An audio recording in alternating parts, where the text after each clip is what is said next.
देखो रिकॉर्डिंग का मैसेज क्या है, स्क्रीन शेयर है। Yes ma'am. ओके ठीक है। देखो आज हम लोग स्टार्ट करेंगे टॉपिक परमुटेशन एंड कॉम्बिनेशन से, और ये काफी अच्छे तरीके से करना है क्योंकि स्टैटिस्टिक्स में जो हमारा इंडेक्स नंबर चल रहा है वो जैसे ही कंप्लीट हो जाएगा हम लोग जो है वहां पर प्रोबेबिलिटी स्टार्ट करेंगे, जहां पर ये टॉपिक हमें चाहिए होता है। ठीक है, और ये वैसे मैथ्स में तो है ही, तब तो मैं पढ़ना ही है, और उसके साथ साथ इसका एप्लीकेशन जो है प्रोबेबिलिटी में यूज होने वाला है। ठीक है, तो यहाँ पर हेडिंग करते हैं परम्यूटेशन एंड कॉम्बिनेशन।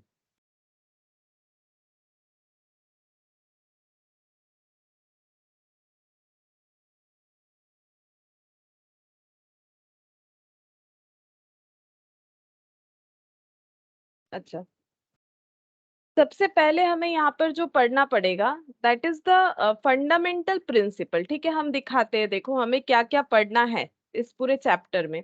ये फैक्टोरियल क्या होता है वो पढ़ना है। ठीक है, फैक्टोरियल जो है उसमें परमुटेशन, और यहाँ पर देखो फंडामेंटल प्रिंसिपल, पहले हम लोग ये वाला पॉइंट पढ़ेंगे। ठीक है, पहले हम लोग ये वाला पॉइंट पढ़ेंगे कि फंडामेंटल प्रिंसिपल क्या होता है, यानी कि मल्टीप्लिकेशन रूल्स और एडिशन रूल्स। ठीक है, तो ये सुनने में ऐसा रूल्स लग रहा है कि कुछ याद व्याद करना पड़ेगा, नहीं।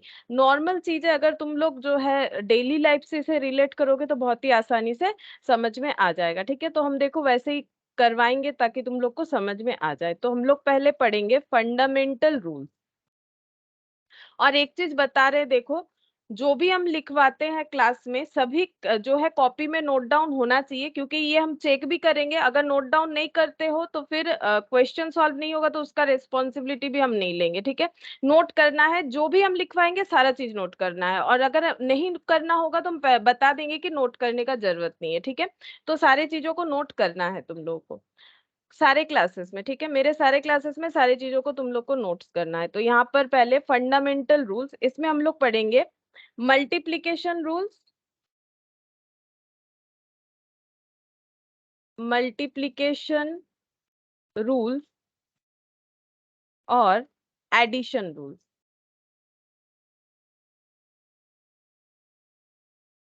एडिशन रूल्स, ठीक है, मल्टीप्लिकेशन रूल्स और एडिशन रूल्स, ये वाला मल्टीप्लिकेशन और एडिशन रूल्स। ठीक है, मल्टीप्लिकेशन का मतलब पता है तुम लोग को क्या होता है, ये वाला साइन होता है। ठीक है, एडिशन का मतलब ये पता है कि ये वाला साइन साइन होता है, इसमें कुछ नया बात है नहीं। ठीक है, क्या ये लिखना है, हम बार बार बोल रहे हैं सारा चीज, लेकिन नोट डाउन करना है तुम लोग के भलाई के लिए। ये बाद में क्या होगा, मैट में तो बहुत सारा चीज है, मैट काफी बड़ा है। ठीक है, उसमें फिर ढूंढते रह जाओगे, तो क्या क्या पढ़ना है उसके हिसाब से ही जो है नोट डाउन किया करवाया जाता है, तो नोट डाउन करना पड़ेगा। अच्छा, अब हम लोग यहाँ पर पहले एक जो है स्टोरी बनाते हैं, उसके हिसाब से हम लोग सीखेंगे। ठीक है, मान लो यहाँ पर है मिस्टर ए। ठीक है, मिस्टर ए, ये है मिस्टर ए। ठीक है, इनको जाना है, सपोज इनको सपोज कोलकाता से,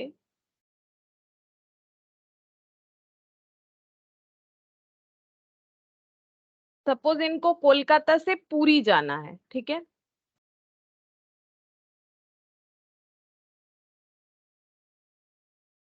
इन्हें जाना है, ट्रैवल करना है कोलकाता से पुरी। ठीक है, ट्रैवल करना है कोलकाता से पुरी।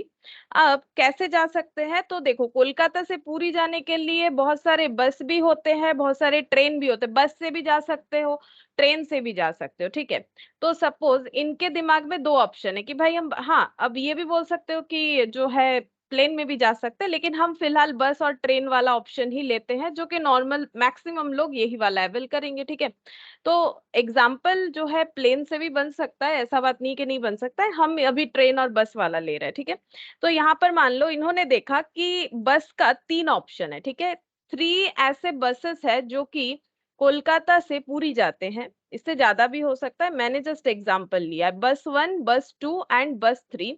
और दो ट्रेन का ऑप्शन है इनके पास। ठीक है, दो ट्रेन का भी ऑप्शन है, ट्रेन वन और ट्रेन टू। ठीक है, अच्छा अब मुझे ये बोलो कि इनके पास कोलकाता से पुरी जाने के कितने सारे ऑप्शंस हैं। मुझे ये बता दो कि कोलकाता से पुरी जाने के लिए इनके पास कितने तरीके, मतलब अब मेरा क्वेश्चन ये होगा इन हाउ मेनी वेज, अब इनके लिए मिस्टर ए के लिए मुझे क्वेश्चन करना है तुम लोगों से, इन हाउ मेनी वेज, ऐसा रहेगा बात, ठीक है। लैंग्वेज देखो, in how many ways mister A can travel from Kolkata to Puri. ये है मेरा क्वेश्चन, बोलो कितने तरीके से, हाउ मेनी वेज मतलब कितने तरीके से वो कोलकाता से पुरी जा सकते हैं, बताओ। दो, टू। टू। टू क्यों, बोलो किस हिसाब से टू? मैम क्योंकि टू वेज, वेज में तो एक एक हो गया रोडवेज और एक हो गया रेलवेज, उसके हाँ ठीक, हुआ था हाँ concept। बोलो। हाँ लेकिन बस में मतलब रोडवेज के तीन ऑप्शंस है ना, वैसे बोलो। ये तो जो है दो मतलब वेज हो गए, ठीक है मान रहे, मतलब यहाँ पर ये रोडवेज और बसवेज के हिसाब से नहीं है, मतलब वेज में भी देखो ना, यहाँ पर देखो कितने सारे बस का ऑप्शन है, एक बस तो है नहीं ना, तो उस हिसाब से बोलो, ठीक है। सिर्फ ये दो मेन तरीका, ये तो मेन हो गया ना, मुझे एकदम सिंप्लीफिकेशन वे में बोलो, ये तो जीस्ट में बता रहे हो कि बस और ट्रेन दो तरीका है, लेकिन कितने सारे, मतलब अगर वो सोचेंगे, क्या वो ये सोचेंगे जब उनको तीन बस है तो वो ये सोचेंगे ना, या तो मैं इस बस से चला जाऊं, या तो ये वाले बस से, या तो ये वाले बस से, या फिर ये वाले ट्रेन से, या फिर ये वाले ट्रेन से, है ना। बस या ट्रेन से जाऊंगा ऐसा सोचेंगे, या फिर अगर उन्हें बस के बारे में टाइमिंग्स पता है तो कौन से बस से जा सकते हैं उसका भी तो सोचेंगे ना। तो फिर मुझे सिंप्लीफिकेशन मोड में बोलो, ऐसे जिस्ट में मत बोलो कि बस वे और ट्रेन, मतलब सही बोल रहे हो लेकिन थोड़ा सा और भी क्लैरिटी के साथ बताओ, मतलब और भी अच्छे से बोलने से कैसे होगा, कितना तरीका है? 5। ये 5। 5 तरीका है। हाँ, 3 बस 2 ट्रेन, दो तीन इधर ऑप्शन है, दो इधर ऑप्शन है, ठीक है। तो ये क्या हो गए, ऑल्टरनेट वेज हो गए। देखो ये यही मेन पॉइंट है, ये दो जो पॉइंट हम बताएंगे ना, ये समझ में आता है तो मान लो कि परमुटेशन कॉम्बिनेशन समझ में आ गया, ठीक है। मतलब परमुटेशन कॉम्बिनेशन का जो बेस है वो हो जाएगा। मेनली चीज क्या है यहाँ, काउंटिंग ही मेन बात है, ठीक है। काउंटिंग करना आना चाहिए, काउंटिंग हमें बचपन से आता है, लेकिन अभी हमें क्या है, फिंगर काउंट नहीं करना है, ठीक है। फिंगर काउंट से हर जगह यहाँ हो जाएगा 1 2 3 4 5, क्योंकि यहाँ पर सिर्फ 5 ऑप्शन है, इसीलिए जो है काउंट करके बता सकते हो। लेकिन जब इतने सारे ऑप्शन होते हैं जो हम लोग फिंगर में काउंट नहीं कर पाते हैं, तब हमें परमुटेशन कॉम्बिनेशन हेल्प करता है। आगे जैसे जैसे करेंगे समझ में आएगा। हम लोग पहले छोटा छोटा पॉइंट को देखते हैं, तो यहाँ पर लिखेंगे alternate way, alternative veg by bus and train, ठीक है। ऑल्टरनेटिव वेज है, पहला आंसर आएगा कि कैसे जा सकते हैं, ऑल्टरनेटिव वेज है बस एंड ट्रेन, ठीक है। अब हमें थोड़ा सा और भी सिंप्लीफाई करके बताना है, तो हम लोग बोलेंगे total ways of going equal to 3 + 2, यानी कि 5 वेज, ठीक है। टोटल 5 वेज है जिससे वो पूरी जा सकते हैं। 3 + 2, 3 + 2 मतलब यहाँ पर 3, यहाँ पर 2, ठीक है। यहाँ पर 3, ये 3 ऑप्शंस है, यहाँ पर 2 ऑप्शंस है, टोटल 5 ऑप्शंस है। कोई भी ऑप्शन वो अवेल कर सकते हैं अपने सुविधा के हिसाब से, ठीक है। अच्छा, अब ये जो प्लस कर दिया, इसे हम लोग बोलते हैं एडिशन रूल्स, ठीक है। ये जो प्लस कर लिया मैंने, इसे हम लोग बोलते हैं एडिशन रूल्स, ठीक है। तो एडिशन रूल्स कब अप्लाई होगा, जब कोई भी चीज, दो चीजों में ऑल्टरनेटिव होगा, या तो बस से चले जाओ या तो ट्रेन से चले जाओ, मतलब या तो बस 1 से चले जाओ, या तो बस 2 से चले जाओ, या तो बस 3 से चले जाओ, या तो ट्रेन 1 से चले जाओ, या तो ट्रेन 2 से चले जाओ, ठीक है। जब हमारे पास ऑल्टरनेट तरीके होते हैं तब हम लोग इसे बोलते हैं एडिशन रूल्स, ठीक है। तो यहाँ पर लिखो addition rules.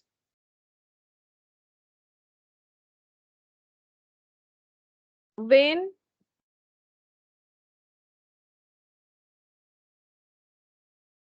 To things are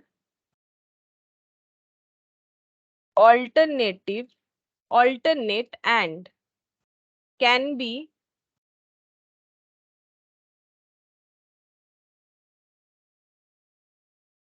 good morning Subir, good morning ma'am. and can be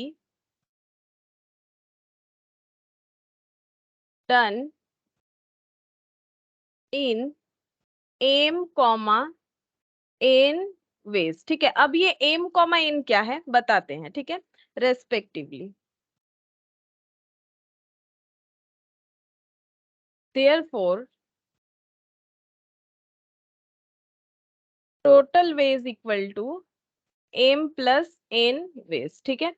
M मतलब एक तरह का ऑल्टरनेटिव, एन मतलब दूसरे तरह का ऑल्टरनेटिव। जैसे कि यहाँ पर बस का जो ऑल्टरनेट है इसे हम लोग एम से डिनोट कर देंगे, तो एम ऑप्शंस हमारे पास 3 है और ये एन से डिनोट कर देंगे। ऐसा क्यों? ऐसा इसीलिए क्योंकि जैसे देखो तुम लोग कभी अलजेब्रा करते हो वहां एक्स वाई यूज करते हो, ठीक है। मैक्सिमम केसेस में हमारा एक्स वाई ही आ जाता है ना, एबीसीडी नहीं आता है। वैसे ही परमुटेशन में जो वेज है उसे एम और एन से डिनोट किया जाता है, इतना तुम लोग को याद रखना पड़ेगा। ये मतलब देखो यहाँ एम एन की जगह कुछ और मान लेंगे तो क्या गलत हो जाएगा? नहीं होगा, क्योंकि वैसे भी तुम लोग का एमसीक्यू है, तुम लोग को एमसीक्यू के हिसाब से आंसर देना पड़ेगा। बट जो रूल्स है वो मैंने लिखवाया कि जो ये जितने सारे टाइप्स होते हैं, ऑप्शंस होते हैं, जैसे कि बस का तरीका और ट्रेन का तरीका, तो ये जो दो अल्टरनेट है इसे मैथमेटिक्स में एम और एन से डिनोट किया जाता है। हम यहाँ पर दिखाते हैं, देखो एम और एन से डिनोट किया जाता है। ये देखो यहाँ पर ये देखो एम और एन, ठीक है। M different ways and n different ways, ठीक है। तो इसे हम लोग बोलते हैं एम प्लस एन वेज, ठीक है। अच्छा, अब ये जो है यहाँ पर एडिशन रूल्स जो है, एडिशन रूल्स जो है यहाँ पर देखो, इसे हम लोग और बोलेंगे, ठीक है। और क्यों? देखो, और हम लोगों ने अभी और ही तो बोला ना, या तो मतलब क्या और, ठीक है। या तो बस 1 से चले जाओ या तो बस 2 से चले जाओ। अब इसी को इंग्लिश में बोलोगे तो कैसे जा सकते? B1 और B2 और B3 और T1 और T2, ठीक है। तो हम लोग या तो बस 1 से चले जाए बस 2 से, अब या तो बोलो या फिर इंग्लिश में और बोल लो, ठीक है। या फिर अगर बंगाली में बोलना है तो एटाते चले जाओ अथवा एटाते चले जाओ अथवा, तो और हो गया ना। तो इसका मतलब क्या हो गया कि एडिशन रूल्स जो है वो हमें और ऑप्शंस देता है, और मैथमेटिक्स में और का मतलब प्लस होता है, ठीक है। तो एडिशन रूल्स हमें और ऑप्शन देगा, यानी कि और समझाने के लिए हम लोग एडिशन रूल्स क्यों हो रहा है, क्योंकि देखो एडिशन रूल्स क्यों हो रहा है वो मैंने समझाया, क्योंकि 5 तरीका होगा, 5 तरीका ऐड करने से आ रहा है, तो ये एडिशन रूल्स में आ रहा है। और एडिशन रूल्स हमें और ऑप्शंस के लिए यूज करना चाहिए, या तो B1 या तो B2 या तो B3 या तो T1 या तो T2, ठीक है। तो इसे हम लोग बोलेंगे और। अब नेक्स्ट हम लोग पढ़ेंगे मल्टीप्लिकेशन रूल्स, और उसके लिए हम लोग क्या लिखेंगे देखो। अब जैसे मैंने एग्जांपल दिया था, कोलकाता से इनको पूरी जाना है, और ये पूरा जो अपना मतलब प्रोग्राम है, इसे जाने का जाना और फिर लौट के आना, ये दो तरह से सेट करना चाहते हैं। मतलब हम जाएंगे और कुछ दिन रहेंगे फिर उसके बाद आ जाएंगे, ठीक है। तो ये मिस्टर ए सोच रहा है कि हम पूरा अपना जो टूर है वो कैसे मैनेज करें, ठीक है। मुझे कोलकाता से जाना है फिर आना भी है, तो मेरे पास क्या क्या ऑप्शन है। मतलब यहाँ पर अभी रिटर्न वाला पॉइंट भी निकल के आ रहा है, ठीक है। रिटर्न वाला पॉइंट भी निकल के आ रहा है, तो जाने के ऑप्शंस तो हमें पता है। रिटर्न जर्नी के लिए हम लोग ऑप्शंस लिखते हैं, ठीक है। रिटर्न जर्नी के लिए भी इनके पास दो ऑप्शन अवेलेबल है, बस भी है ट्रेन भी है, ठीक है। और जो जाने वाला है वो तो ये वाला है, ठीक है। ये सेम इंफॉर्मेशन से अवेलेबल है, ठीक है, जाने के लिए। और आने के लिए इनके पास देखो बस भी अवेलेबल है, ट्रेन भी अवेलेबल है। रिटर्न के टाइम पे इनके पास बस अवेलेबल है दो तरीके से, ठीक है। मतलब B4 एक बस अवेलेबल है, B5 एक बस अवेलेबल है।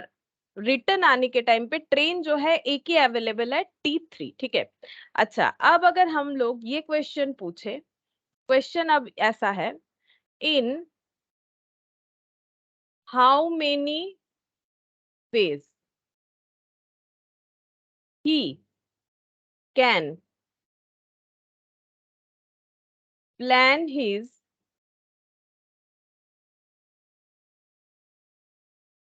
कंप्लीट जर्नी, ठीक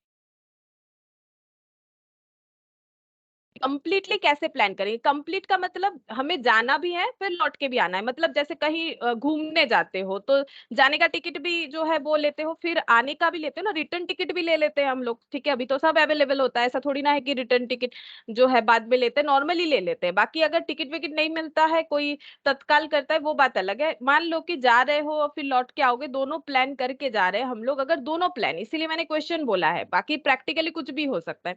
इन how many veg he can plan his complete journey, वो अपने कंप्लीट जर्नी प्लान करके जो है देखना चाहते हैं कि कितने तरीके इनके पास हो सकते हैं, मतलब क्या क्या हो सकता है। जैसे मान लो तुम लोग जाना चाहते हो तो बहुत सारा बस का ऑप्शन, तुम लोग सोच सकते हो ना कि अपने टाइम के हिसाब से हम इस ट्रेन से जाएंगे, उस बस से आ जाएंगे, या फिर इस ट्रेन से जाएंगे, इस ट्रेन से आ जाएंगे। तो इस तरह से कंप्लीट जर्नी का मतलब हमें पूरा बताना है, ठीक है। अच्छा, अब हम लोग के पास देखो क्या क्या ऑप्शंस है, यहाँ पर लिखते हैं। जब हम लोग जा रहे हैं, ठीक है, यहाँ पर लिख दे, ऐसे करके लिख देते, जाना, और यहाँ पर लिख दिया मैंने आना, ठीक है। तो यहाँ पर जाने के टाइम हमारे पास क्या क्या है available, B1 B2 B3 T1 T2 लिख लेते हैं। ये देखो, जाने के टाइम हम लोग के पास अवेलेबिलिटी है 3 बस का, B1 B2 B3, और 2 ट्रेन का T1 T2। और जब लौट के आ रहे हैं तब हम लोग के पास B4 B5 2 बस के ऑप्शंस है और एक ट्रेन का ऑप्शंस है, ठीक है। तो हम लोग अगर अपना जर्नी कंप्लीट करना चाहते हैं तो हम लोग के पास क्या क्या फैसिलिटीज हो जाएंगे, सोच के देखो। तो हम एक एक बताते हैं, बाकी तुम लोग भी बता सकते हो। जैसे हम लोग ऐसा सोच सकते हैं कि हम लोग B1 में जाएंगे और B4 से लौट के आएंगे, ऐसा हो सकता है। बस 1 से जाएंगे, बस 4 से आएंगे, ये एक ऑप्शन हो सकता है। देखो, ये एक ऑप्शन हो सकता है, B1 से जाएंगे, B4 से रिटर्न आ जाएंगे। दूसरा ऑप्शन क्या हो सकता है, B1 से जाएंगे, B5 से आएंगे, ठीक है। हम लोग पहले B1 के ऊपर जितने सारे ऑप्शन हो सकते हैं लिखे, B1 से जाएंगे, B5 से रिटर्न आ जाएंगे, ठीक है। और क्या हो सकता है, B1 से जाएंगे, T3 से आ जाएंगे, B1 से जाएंगे, T3 से आ जाएंगे, ठीक है। ये थर्ड ऑप्शन। और क्या हो सकता है बोलो, ऐसा करके कितना सारा ऑप्शन हो सकता है, तुम लोग कॉपी में लिखो। जैसे देखो, ये B1 से ये 3 ऑप्शन को ऐड किया मैंने, ठीक है। मतलब B1 से B1 B4 B1 B5 B1 B3, ठीक है। दूसरा क्या हो सकता है, B2 से करो, B2 B4 B2 B5 B2 T3, ठीक है। ऐसे करके लिखो और तुम लोग खुद लिखो और लिख के मुझे बताओ कितने सारे ऑप्शन हो रहे हैं। हम भी अपना यहाँ पर लिख रहे हैं, ठीक है। कुछ भी छूटना नहीं चाहिए, अगर छूटेगा तो प्रॉपर आंसर नहीं आएगा, गलत हो जाएगा, ठीक है। तुम लोग लिखो, लिख के मुझे बताओ कि कितने सारे ऑप्शंस बन जाएंगे।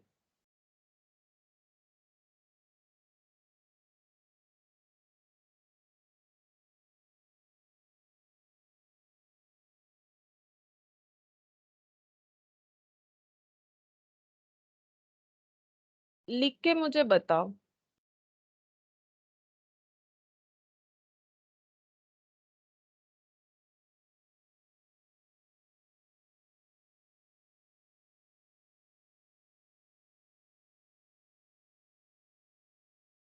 इलेवन 11 नहीं, कम हो रहा है, 4 ऑप्शंस कम हो गया। देखो, 4 कहीं ना कहीं छूटा होगा।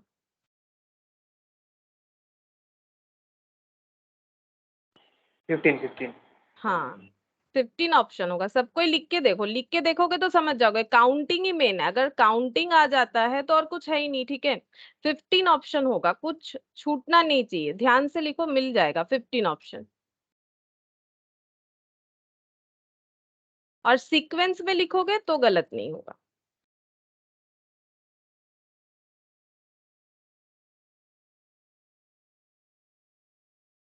ठीक है।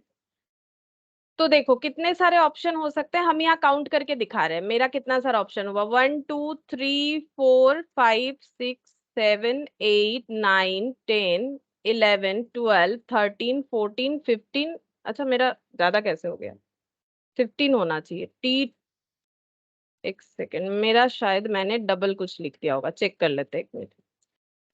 B1 B4, ठीक है, B1 B4 B1 B5 B1 T3, ठीक है, B2 B4 B2 B5 B2 B4 B2 B5 B2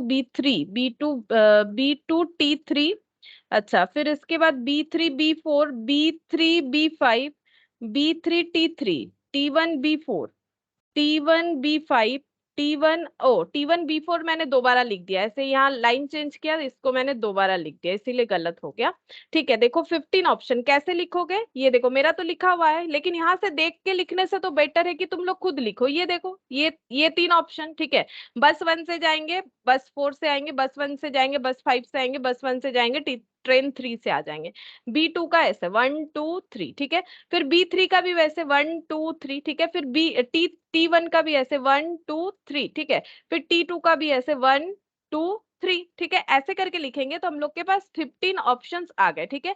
ये है हम लोग के पास एंड वाला केस। क्यों देखो, क्योंकि हम लोग बस 1 से जाएंगे और मतलब यहाँ पर हिंदी में और बोल रहे हैं, मतलब और नहीं, ठीक है। एंड मतलब हम लोग B1 से जाएंगे और B4 में वापस आएंगे, ठीक है। B1 के साथ साथ B4, ठीक है। B1 बस 1 से जाके बस 4 से लौट आएंगे, बस 1 से जाके बस 5 से लौट आएंगे, बस 1 से जाके ट्रेन 3 से लौट आएंगे, ठीक है। ये होता है कंप्लीट जर्नी, ठीक है। तो यहाँ पर अगर देखो तो हम लोग के पास कितने सारे ऑप्शंस थे, जाने के लिए 5 ऑप्शंस थे और रिटर्न आने के लिए 3 ऑप्शंस थे। और अगर हमें कंप्लीट जर्नी बताना पड़ा तो हम लोगों ने खुद लिख लिख के देखा कि 15 ऑप्शंस हुए हमारे पास पूरे जर्नी को कंप्लीट करने के लिए। यानी यहाँ पर मल्टीप्लाई कर लो, यहाँ पर कितना हो गया 15, ठीक है। ये क्या है, ये number of options m, number of options n, ठीक है। तो m क्रॉस n यानी mn हो गया, ठीक है। 15। तो जब हमें मल्टीप्लीकेशन करना हो, ये देखो मल्टीप्लीकेशन होगा, ये तभी होता है जब हमारा केस होता है एंड का, ठीक है। जब हमारा केस होता है एंड का, मतलब क्वेश्चन पढ़ के हमें लगता है कि एंड केस आ रहा है, ठीक है। एंड केस आ रहा है तब हम लोग उसे बोलेंगे मल्टीप्लीकेशन रूल्स में होगा। जैसे कि ये तभी होगा जब बोथ थिंग्स जो है वो एक साथ होगा, both things to be done together, ठीक है। दो चीज जब एक साथ होगा तब हमारा एंड वाला सिचुएशन आएगा। दो चीज एक साथ तो एंड ही हुआ ना। और अगर दो चीजों में ऑल्टरनेट है तो वो और हो गया। और यानी मैथ्स में प्लस, ये जब तुम लोग सेट थ्योरी पढ़ोगे जो चैप्टर है वहां भी तुम्हें ये मिलेगा। और एंड मतलब मल्टीप्लीकेशन, ये मैथमेटिक्स में हर जगह पे होता है। इवन जो कंप्यूटर एप्लीकेशंस का पढ़ाई होता है उसमें भी जो है यहाँ ऐड ऐड के लिए और प्लस यूज होता है और मल्टीप्लिकेशन के लिए एंड यूज होता है, ठीक है। तो अभी हम लोग मल्टीप्लिकेशन रूल्स का मतलब लिख लेते हैं। मल्टीप्लिकेशन,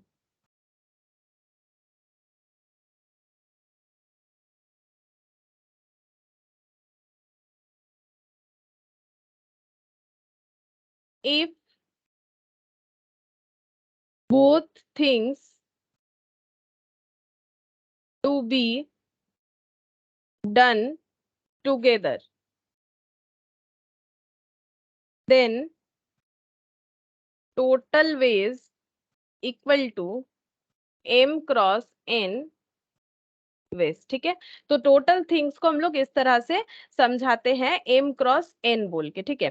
अच्छा, अब हम और एक एग्जांपल लेते हैं, ठीक है। और उस पे क्वेश्चन पूछेंगे, तुम लोग बताओगे कि हम लोगों को कौन सा रूल्स अप्लाई करना है और कैसे अप्लाई करना है, मतलब m क्रॉस n या फिर m इंटू n, ठीक है।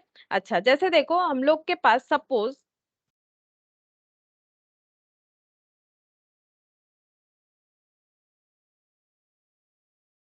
ठीक है, ये हम लोग के पास मान लो पेंसिल है, ठीक है। ये एक पेंसिल हो गया। इतना अच्छा ड्रॉ नहीं हो रहा है लेकिन हम कोशिश कर रहे हैं ताकि तुम लोग को समझ में आए। ड्रॉ व्रॉ करने का जरूरत नहीं, जस्ट समझाने के लिए और कुछ नहीं, ठीक है। ये 3 अलग अलग कलर के पेंसिल्स हैं हम लोग के पास। और उसके साथ हम लोग के पास सपोज 2 मार्कर पेन है, ठीक है।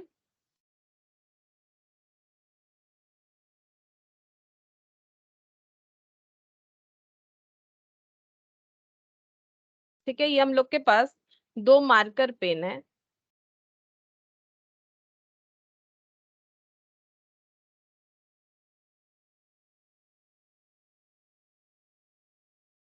ठीक है, 2 मार्कर पेन है। अच्छा, अब अगर हमें ऐसा बोला जाए, क्वेश्चन ऐसा दिया जाए, सपोज पहला question, pick any one item,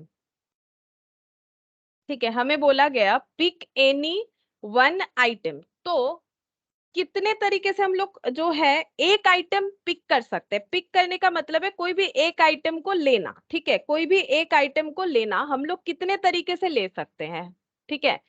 In how many ways we can pick any one item? In how many ways we can pick any one item? हम इसमें ना नाम लगा देते हैं, जैसे ये दे दिया मैंने P1, ठीक है, ये पेन है, ये सेकंड पेन है, ये थर्ड पेन है, पेन या पेंसिल जो भी बोलो, ठीक है। अच्छा, यहाँ पर मार्कर पेन है, ये मार्कर पेन 1, और यहाँ मैंने लगा दिया मार्कर का पेन, मार्कर पेन 2, ठीक है। तो मुझे बोलो कि पिक एनी वन आइटम, अगर कोई भी एक आइटम हमें पिक करना है, कोई भी एक आइटम अगर हमें पिक करना है तो हम लोग कितने तरीके से कर सकते हैं? बोलो ना, गलत होगा तो होगा। अभी तो जो एग्जाम्पल 5। की उसी के 5, ठीक है। कैसे कैसे बोलो, क्या क्या ले सकते हैं? या तो ये रेड वाला पेन, पेन या जो भी बोलो, ठीक है, या तो ये रेड वाला पेन ले सकते हैं, या फिर ये वाला, ठीक है, ये ले लो। नहीं पसंद है ये ले लो, नहीं पसंद है ये वाला ले लो, ठीक है। वो भी नहीं पसंद है, ये जो है मार्कर पेन जो है वो ले लो, ठीक है, M1 यहाँ पर लिख रहे हैं, और या फिर M2, ठीक है। तो इसका मतलब हम लोग के पास ये जो है 3 वेज है, या तो तीनों पेन में से कोई एक, या तो दोनों दो मार्कर पेन में से कोई एक, ठीक है। तो हम लोग के पास कितने सारे ऑप्शंस हो गए? 5 वेज, ठीक है। अच्छा, अब ये क्या है? पिक एनी वन आइटम, मतलब हम लोग के पास ऑप्शन है ना, अगर मुझे ये इसमें से कोई भी एक लेना है, इसमें से कोई भी एक लेना है तो और ऑप्शन हो गया ना। जैसे तुम लोग जब स्ट्रीम चूज करते हो, आर्ट्स कॉमर्स साइंस, तो वहां भी तो और ऑप्शन होता है। ऐसा थोड़ी आर्ट्स भी पढ़ना है, कॉमर्स भी पढ़ना है, साइंस भी पढ़ना है, ऐसा नहीं होता है। कोई भी एक ऑप्शन लेना पड़ता है, तो तुम लोग के पास 3 ऑप्शन रहता है, तीनों में से तुम लोग कोई एक चूज करते हो। वैसे यहाँ पर भी हमारे पास 5 ऑप्शंस है, ठीक है, 5 वेज है, तो 5 में से कोई भी एक तरीका हमें चूज करना है, ठीक है। तो फिर ये देखो, सॉरी 5 ऑप्शंस है, मतलब 5 पेन और मार्कर पेन और पेंसिल जो भी बोलो मिला के है, और हमें क्या करना है? कोई भी एक आइटम चूज करना है। तो कोई भी एक आइटम को चूज करने के लिए हमारे पास जो है 5 तरीका है, क्योंकि हमारे पास 5 ऑप्शंस है। तो ये हो गया और, ठीक है, या तो ये पेन ले लो, या फिर ये पेन ले लो, या फिर ये पेन ले लो, या फिर ये पेन, या फिर ये पेन। अच्छा, अब इसी क्वेश्चन में हम थोड़ा सा चेंजेस कर देते हैं और यहाँ पर लिखेंगे pick one pen and one marker, ठीक है। अगर एक मार्कर पेन लेना है और एक जो है नॉर्मल पेन लेना है, ठीक है, मेरा ये ड्रॉ में ये नॉर्मल पेन है, ये मार्कर पेन है, जैसे कि मैंने डिनोट किया है, ठीक है। ड्रॉ पे मत जाओ, मेरा ड्रॉ उतना अच्छा नहीं है। तो यहाँ पर हमें क्या करना है? एक पेन लेना है, एक मार्कर पेन लेना है। ऐसा हमारे पास कितने सारे ऑप्शंस बन सकते हैं, तुम लोग बताओ कि अगर हम लोगों को एक मार्कर पेन पेन लेना है और एक जो है नॉर्मल पेन लेना है, कोई भी चलेगा, तो हमारे पास कितने सारे ऑप्शन है, कैसे निकालोगे? बोलो कितने सारे ऑप्शन होंगे? मल्टीप्लाई करके हाँ, मल्टीप्लाई करके बोलो कितना होगा? 6।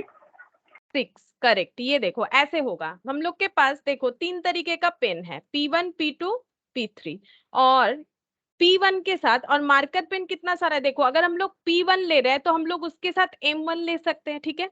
P1 के साथ M1, P1 के साथ M2 ले सकते हैं। तो यहाँ पर कॉम्बिन ऐसे करके हम लोग 2 ऑप्शंस रख रहे हैं, ठीक है, यहाँ पर हो गया, यहाँ पर हो गया। अच्छा, अब P2 के साथ M1 M2 ऐसे करके देख लो, ठीक है। अच्छा, P3 के साथ सिमिलरली M1 M2, ठीक है। तो इसका मतलब हम लोग के पास कितने सारे ऑप्शंस हो गए? ये देखो, ये एक ऑप्शन है P1 M1, ठीक है, फिर दूसरा ऑप्शन P1 M2, ठीक है। अच्छा, क्या M1 P1 लिखेंगे तो गलत हो जाएगा? नहीं नहीं, ऐसा कोई बात नहीं है, क्योंकि क्या है देखो, ऐसा कुछ नहीं है कि ऐसे ही लिखना पड़ेगा। मतलब तुम लोग अगर बोलोगे नहीं नहीं हमें ऐसा लिखना है M1 P1, हाँ लिखो ना, कोई प्रॉब्लम नहीं है, लेकिन बीच में से कहीं से भी लिखना स्टार्ट करोगे तो जो सीक्वेंस है वो टूट जाएगा, और अगर सीक्वेंस जो है गड़बड़ हो गया तो तुम लोग काउंटिंग में गलत कर दोगे, हो सकता है कि कम ज्यादा लिख दिए हो, ठीक है। जैसे यहाँ पर क्या जरूरी है कि मुझे ऐसे ही बोलना है बस 1 से जाएंगे बस 4 से वापस आएंगे? हम ऐसे भी तो बोल सकते हैं बस 4 से वापस आएंगे और जाएंगे बस 1 से, हाँ बोलो, कोई प्रॉब्लम नहीं है। लेकिन कुछ भी एक दिमाग में फॉलो करके ना लिखना है। अगर तुम लोग ऐसे यहाँ से लिख दिए 2 ऑप्शन, फिर अचानक से इसको स्टार्ट कर दिए, फिर ये खुद ही कंफ्यूज हो जाओगे क्या लिखे और क्या नहीं लिखे। इसीलिए एक पैटर्न में तो चलना पड़ेगा। तो बेटर ऑप्शन ये होता है कि हम लोग स्टार्टिंग वाले से चलते हैं, जो भी दिया हुआ रहेगा। तो हम लोग ये सोचते हैं कि P1 ले लेंगे और उसके साथ ये मार्कर पेन और ये मार्कर पेन ऐसे करके, ठीक है। मतलब ये कर सकते हैं ना, देखो चूज करते हैं एक पेन, कोई भी एक पेन, तो हम यहाँ से स्टार्ट करेंगे। करो यहाँ से स्टार्ट, कोई प्रॉब्लम नहीं है, यहाँ से स्टार्ट करो। लेकिन यहाँ से स्टार्ट करें, जैसे हमें बोला है एक पेन लेना है, हम ये पेन लेंगे और ये मार्कर लेंगे, लो कोई प्रॉब्लम नहीं है, P3M2। लेकिन मैंने सीक्वेंस में लिखा है ना, उसमें भी मेरा P3M2 आएगा। लेकिन अगर आप लोग सीक्वेंस में नहीं लिखोगे, कहीं से भी लिखना स्टार्ट कर दोगे, तो कुछ ना कुछ छूटने का जो है चांसेस बन जाएगा। इसीलिए हम लोग क्या करेंगे, पहला वाला पेन से ही स्टार्ट करेंगे और पहले वाले मार्कर से, ठीक है। इससे क्या होगा, हमारा कोई भी ऑप्शन गलत नहीं होगा, कुछ भी हमसे मिस नहीं होगा। तो P1M1 P1M2, ठीक है। उसके बाद P2M2 P2, ये M1 है, M1 और ये हो गया M2। अच्छा, एक पेन फिर से P3 और एक मार्कर M1, मार्कर तो 2 ही है, तो P3M2 ऐसे भी हो सकता है, ठीक है। ये देखो P3M1 P3M2, तो 1 2 3 4 5 6 6 वेज जो है बन गए, ठीक है। तो हमें एंड बोल ही दिया था। तो हमारे पास ये जो है, ये हमें बोला है कोई भी एक आइटम लेने के लिए, पेन ले लो या मार्कर पेन ले लो, ठीक है। नॉर्मल पेन ले लो या मार्कर पेन ले लो, कोई भी एक आइटम। तो ये सभी हमारे लिए और ऑप्शन हो जाएंगे, ठीक है। दिस वन और दिस वन और दिस वन और दिस वन और दिस वन, ठीक है। लेकिन अभी हमें कैसे ऑप्शन दिया है, अभी हमें पेयर्स में ऑप्शन दिया है, एक पेन एक मार्कर पेन, ठीक है। तो इसीलिए हमारे पास यहाँ पर कितने सारे हो गए, ये देखो यहाँ पर जो है, यहाँ पर जो है हम लोग का टोटल कितना हो जाएगा, 3 वेज, और हर एक वेज में देखो 2 2 करके, मतलब 3 into 2, ठीक है। 3 into 2, देखो पेन 3 है, जो मार्कर पेन है वो 2, तो ये हो गया हम लोग का 6 वेज, ठीक है। और इसे हम लोग क्या बोलेंगे, एंड, ठीक है। इसे हम लोग क्या बोलेंगे, एंड बोलेंगे, ठीक है। तो ये देखो अभी हम लोगों ने क्या सीखा, एडिशन रूल्स सीखा और मल्टीप्लीकेशन रूल्स सीखा। तो मेनली काउंटिंग करना है, और ये काउंटिंग ना कोई नया बात नहीं है, ये काउंटिंग तुम लोग वैसे भी करते हो। जैसे अगर एक छोटा सा एग्जांपल देंगे तो तुम लोग को लगेगा नया कुछ सीखा नहीं हम लोगों ने, बाकी हम लोगों ने नया कुछ नहीं सीखा है। जैसे देखो यहाँ पर हम ऐसे सर्कल बनाते हैं, ठीक है। यहाँ पर मैंने 6 सर्कल बना लिया, ठीक है। फिर यहाँ पर मैंने 6 सर्कल बना लिया,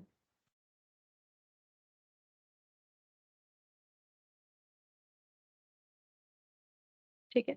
अच्छा, मुझे बताओगे यहाँ पर कितने सारे सर्कल है, मतलब कैसे, ऐसे ऐसे काउंट करके मत बोलो, दूसरा एक तरीका लगाओ काउंट करने का। जैसे हम लोग बोल सकते हैं यहाँ पर 1 2 3 4 5 6, ठीक है। ये इसे क्या बोलते हैं, इस तरह से अगर काउंट करते हैं, ये साइड को हम लोग क्या बोलते हैं, रो बोलते हैं, ठीक है। ये जो है इसे हम लोग क्या बोलते हैं, ये देखो अगर ऐसे पढ़ोगे ऐसे काउंट करोगे तो इसे हम लोग बोलते हैं रो, और ऐसे देखते हैं ऐसे, तो इसे हम लोग क्या बोलते हैं, इसे हम लोग बोलते हैं कॉलम, ठीक है। ये अगर कभी नहीं सुना है तो देखो, इसे कॉलम बोला जाता है, ये कॉलम है। मतलब किसी चीज को ऐसे करके काउंट करेंगे तो दैट इज कॉल्ड कॉलम, ठीक है। और किसी चीज को ऐसे करके काउंट करोगे तो ये रो बोला जाता है, ये टर्म है, ठीक है, ये रो बोला जाता है। और इसे ये देखो, ऐसे करके काउंट करोगे, ये रो है, ठीक है, ये रो है। और ऐसे देखोगे तो ये कॉलम है, ठीक है। तो मुझे बोलो हर एक रो में कितने सारे सर्कल है, हर एक रो में कितने सारे सर्कल है, तो और कितने सारे रो है, ये भी बताओ। तो रो कितने सारे हैं, 1, कितने सारे रो है बोलो, कितने सारे रो है मुझे बताओ। रो का मतलब ऐसे काउंट करना है, 1 2 3 4, ठीक है। कितने सारे रो है, 4। कॉलम कितने सारे हैं बताओ, रो का मतलब समझ में आ गया, तो कॉलम कितने सारे हैं बताओ, 6। बोलो कॉलम। हाँ, 6 कॉलम है, 1, ये देखो 1 2 3 4 5 6। कभी स्कूल में प्रेयर लाइन में खड़े होते हैं, ठीक है, तो ऐसा ही कुछ होता है ना, स्टूडेंट लोग ऐसे करके खड़े रहते हैं। तो ये हो गया हम लोग का कॉलम कितना, 6, ठीक है, 6 कॉलम है। अब क्या अगर हम लोग 6 into 4 कर दे कितना आएगा 24। काउंट करके देखो क्या इसमें 24 नंबर्स ऑफ सर्कल नहीं है। 1 2 3 4 5 6 7 8 9 10 11 12 13 14 15 16 17 18 19 20 21 22 23 24। ठीक है, तो 24 सर्कल्स है। तो इसको हम लोगों ने कैसे काउंट किया, ये तो काउंटिंग ही किया ना, मल्टीप्लाई करके 6 into 4 24। ठीक है, 6 into 4 24, इस तरह से हम लोगों ने काउंट किया। ठीक है, तो ये काउंटिंग का ही जो तरीका है वो हम लोग यहाँ पर यूज कर रहे हैं, नया कुछ नहीं है। ठीक है, ये मल्टीप्लाई होने से वही हुआ।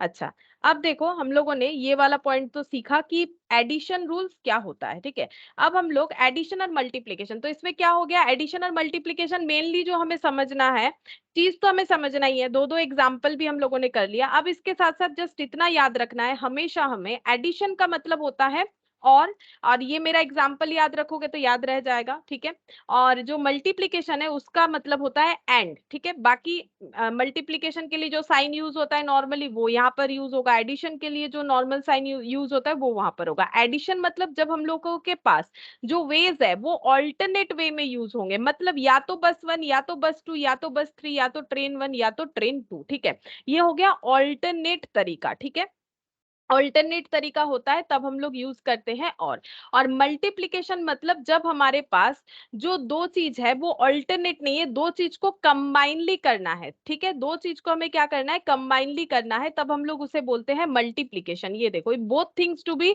डन टुगेदर, एक साथ। ठीक है, कोई भी चीजों को एक साथ करना है तब हम लोग कौन सा वाला चीज रूल्स फॉलो करेंगे, मल्टीप्लीकेशन रूल्स। ठीक है, अच्छा, अब ये हमें समझ में आ गया कि what is multiplication rules, what is addition rules और इसका यूज क्या है। अब हम लोग नेक्स्ट क्या पढ़ेंगे, देखो यहाँ पर बहुत सारी चीज लिखे हुए हैं, हमें जरूरत नहीं है, मैंने जितना बोला उतना हमारे लिए काफी है। नेक्स्ट हम लोग पढ़ेंगे कि फैक्टोरियल क्या होता है। ठीक है, अब ये जो है ये फैक्टोरियल का कैलकुलेशन हमें समझना पड़ेगा, तभी जाके हम लोग परमुटेशन कॉम्बिनेशन सीख पाएंगे। ठीक है, अब हम लोग नेक्स्ट पढ़ेंगे कि फैक्टोरियल होता क्या है। सबसे पहले तो फैक्टोरियल जो है इसका हम लोग साइन, फैक्टोरियल का साइन क्या है, जैसे अगर तुम लोग देखोगे कि प्लस ऐसे कर लिखते थे। ठीक है, ये बचपन में सिखाया गया तो याद रखे हो ना कि प्लस ऐसे होता है, मल्टीप्लीकेशन ऐसे होता है, डिवाइड ऐसे होता है, तो ये सब साइन यूज करते हैं ना हम लोग। तो यहाँ पर फैक्टोरियल का साइन भी अभी हम लोग सीखेंगे। ठीक है, तो फैक्टोरियल के लिए कैसा साइन यूज होता है, एक तो ऐसा साइन यूज होता है। ठीक है, ऐसा साइन यूज होता है, दूसरा ऐसा साइन भी यूज होता है, दोनों ही फैक्टोरियल का साइन है। या तो ये वाला यूज कर लो या तो फिर ये वाला यूज कर लो। ठीक है, ये ऐसे एल के तरह। ठीक है, अब इसे कैसे लिखा जाएगा वो लिख के दिखाते तो समझ में आ जाएगा। ठीक है, जैसे देखो हम यहाँ पर लिखते हैं, सपोज 5 फैक्टोरियल, मुझे अगर लिखना है 5 फैक्टोरियल तो मुझे या तो ऐसे लिखना पड़ेगा 5 के बाद अगर हम ये साइन यूज करें, या फिर ऐसे लिखना पड़ेगा अगर ये एल वाला साइन यूज करें। एल वाला साइन यूज करने से ये ऐसे हो जाएगा। ठीक है, ऐसे इसके अंदर 5 रहेगा और ये हो गया 5 फैक्टोरियल। ठीक है, 5 फैक्टोरियल इस तरह से होगा। अच्छा, अब क्या इसका कोई कैलकुलेशन है, बिल्कुल है। ठीक है, फैक्टराइजेशन हो रहा है मतलब मल्टीप्लीकेशन होगा। तो 5 फैक्टोरियल को हम लोग कैसे लिखेंगे, 5 फैक्टोरियल को हम लोग कुछ इस तरह से लिखेंगे। 5, क्योंकि फैक्टराइजेशन है तो मल्टीप्लीकेशन का बात आता है। ठीक है, मतलब फैक्टर जो है, फैक्टोरियल का मतलब ही होता है मल्टीप्लाई करना। ये देखो, the factorial written as, n क्यों दिया है, अब सोचोगे एन क्यों दिया है, एन इसीलिए दिया है, नंबर नंबर का फैक्टराइजेशन करना है। तो नंबर को मैथमेटिक्स में जनरली एन, एन से डिनोट किया जाता है। ठीक है, तो यहाँ स्मॉल एन से डिनोट किया जाता है। क्या कैपिटल एन से करना गलत होता है, देखो हर एक चीज का अपना जो डेफिनेशन है वो हमें रखना पड़ेगा। देखो यहाँ स्मॉल एन ही फॉलो होता है, तो क्या कैपिटल एन करते हैं तो गलत होता है, गलत नहीं होता है, लेकिन बात यह है कि जैसा है वैसा हमें सीखना चाहिए। तो ये यहाँ पर जिन्होंने डिफाइन किया उन्होंने स्मॉल एन से डिफाइन किया तो स्मॉल एन से कर सकते हैं, कोई प्रॉब्लम नहीं है। ठीक है, एन, एन को एन फैक्टोरियल बोलेंगे। अब एन क्यों, क्योंकि ये नंबर का फैक्टराइजेशन होता है, एन डिनोट क्या करता है, नंबर को, नंबर। ठीक है, नंबर मतलब 1 2 3 4 5 6, अभी हम लोग इतना थोड़ी ना नंबर काउंट कर सकते हैं, ये तो मतलब इनफाइनाइट है ना। जैसे हम लोग 100 तक सीखते हैं, क्या इसके आगे नंबर नहीं बनेगा, बिल्कुल बनेगा, जितना बनाना चाहो बनेगा, लेकिन पॉसिबल नहीं है कि हम लोग एंड तक पहुंच जाएं, एंड तो कुछ होगा ही नहीं ना। लिखते जाओ 100 100 102 ऐसा करके तो चलता ही जाएगा, एंड तो कुछ होगा नहीं। तो एन फॉर नंबर्स हो गया, जिसे फैक्टोरियल करना है तो ऐसे करके डिनोट करना पड़ेगा। मैंने एक नंबर लिया 5 और मैंने इस तरह से दिखाने का कोशिश किया, ठीक है। अच्छा, अब क्या करना है, ये क्या रिप्रेजेंट करता है, product of all integer. Integer का मतलब जहां पर पॉइंट का नहीं होता है, जैसे मान लो 4.5 ये कोई इंटीजर नहीं है, ठीक है। ये हमारा इंटीजर नंबर नहीं, इंटीजर मतलब जहां पर कुछ डेसिमल पॉइंट फ्रैक्शन वगैरह नहीं आता है उसे हम लोग बोलते हैं इंटीजर, ठीक है। इंटीजर का मतलब हो जाता है जहां पर कोई पॉइंट फ्रैक्शन नहीं आएगा, जैसे मान लो 2/3 ये कोई इंटीजर नंबर नहीं है, ये फ्रैक्शन हो गया, ठीक है, डेसिमल में नहीं दिखाना है। तो ये डेसिमल मतलब पॉइंट यूज हो रहा है, ऐसा नहीं। इंटीजर का मतलब होल नंबर, ठीक है। इंटीजर का मतलब जो हो गया कि होल, एक्चुअली इंटीजर का मतलब जहां पर पॉइंट फ्रैक्शन ये सब नहीं आने वाला, ठीक है। इंटीजर, ऑल इंटीजर्स, सारे इंटीजर का प्रोडक्ट करना है, लेकिन कितने तक करेंगे, from 1 to n both inclusive. समझो 1 to n बोथ इंक्लूसिव का मतलब, मेरे यहाँ पर n का मतलब क्या है, मेरे यहाँ पर n का वैल्यू मैंने 5 लिया है, ठीक है। मुझे क्या करना है, मल्टीप्लीकेशन यानी प्रोडक्ट बोलते हैं जिसे, प्रोडक्ट करना है सारे इंटीजर का।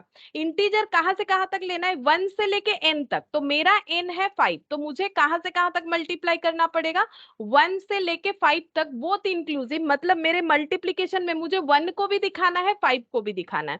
अब इसका रूल्स ऐसे होता है, 5 4 3 2 1, तो बन गया। मुझे क्या करना है, सारे इंटीजर नंबर्स का मल्टीप्लीकेशन दिखाना है, और वो नंबर कहां से कहां तक चलेंगे, वो नंबर्स जो है वो 1 से लेके n तक चलेंगे। मेरे एग्जांपल में मेरा n जो है वो 5 है, तो 1 से लेके 5 तक चलेगा, ठीक है। ये क्या निकल के आया, 5 फैक्टोरियल।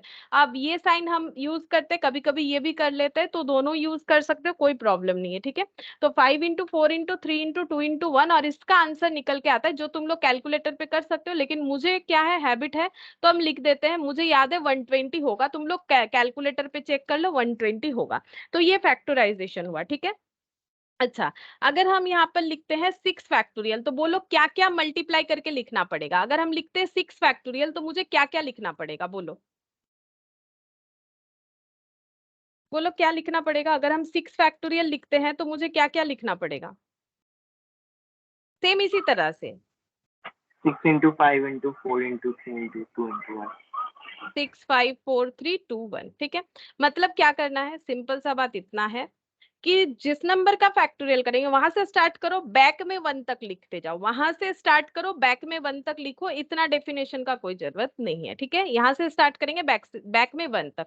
अब देखो, अगर 5 तक 120 होता है तो 120 इंटू 6 करेंगे तो हमें मिल जाएगा ना बाकी आंसर, ठीक है। बाकी कैलकुलेटर पे भी कर सकते हो, लेकिन सोचो एक बार, अगर 5 से लेके 1 तक 120 है, मतलब यहाँ से लेके यहाँ तक कितना हो गया, 120, और ये 6 बचा। तो ये ओरली भी कैलकुलेट कर सकते हो, अगर किसी को टेबल याद रहता है तो, वैसे रहना चाहिए 12 का टेबल।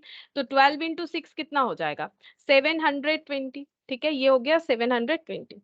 अच्छा, अब इसी चीज को हम ऐसे लिखते हैं, फिर से देखो यहाँ पर लिखेंगे 7 फैक्टोरियल, तो ये कितना हो जाएगा, 7 into 6 into 5 into 4 into 3 into 2 into 1, ठीक है।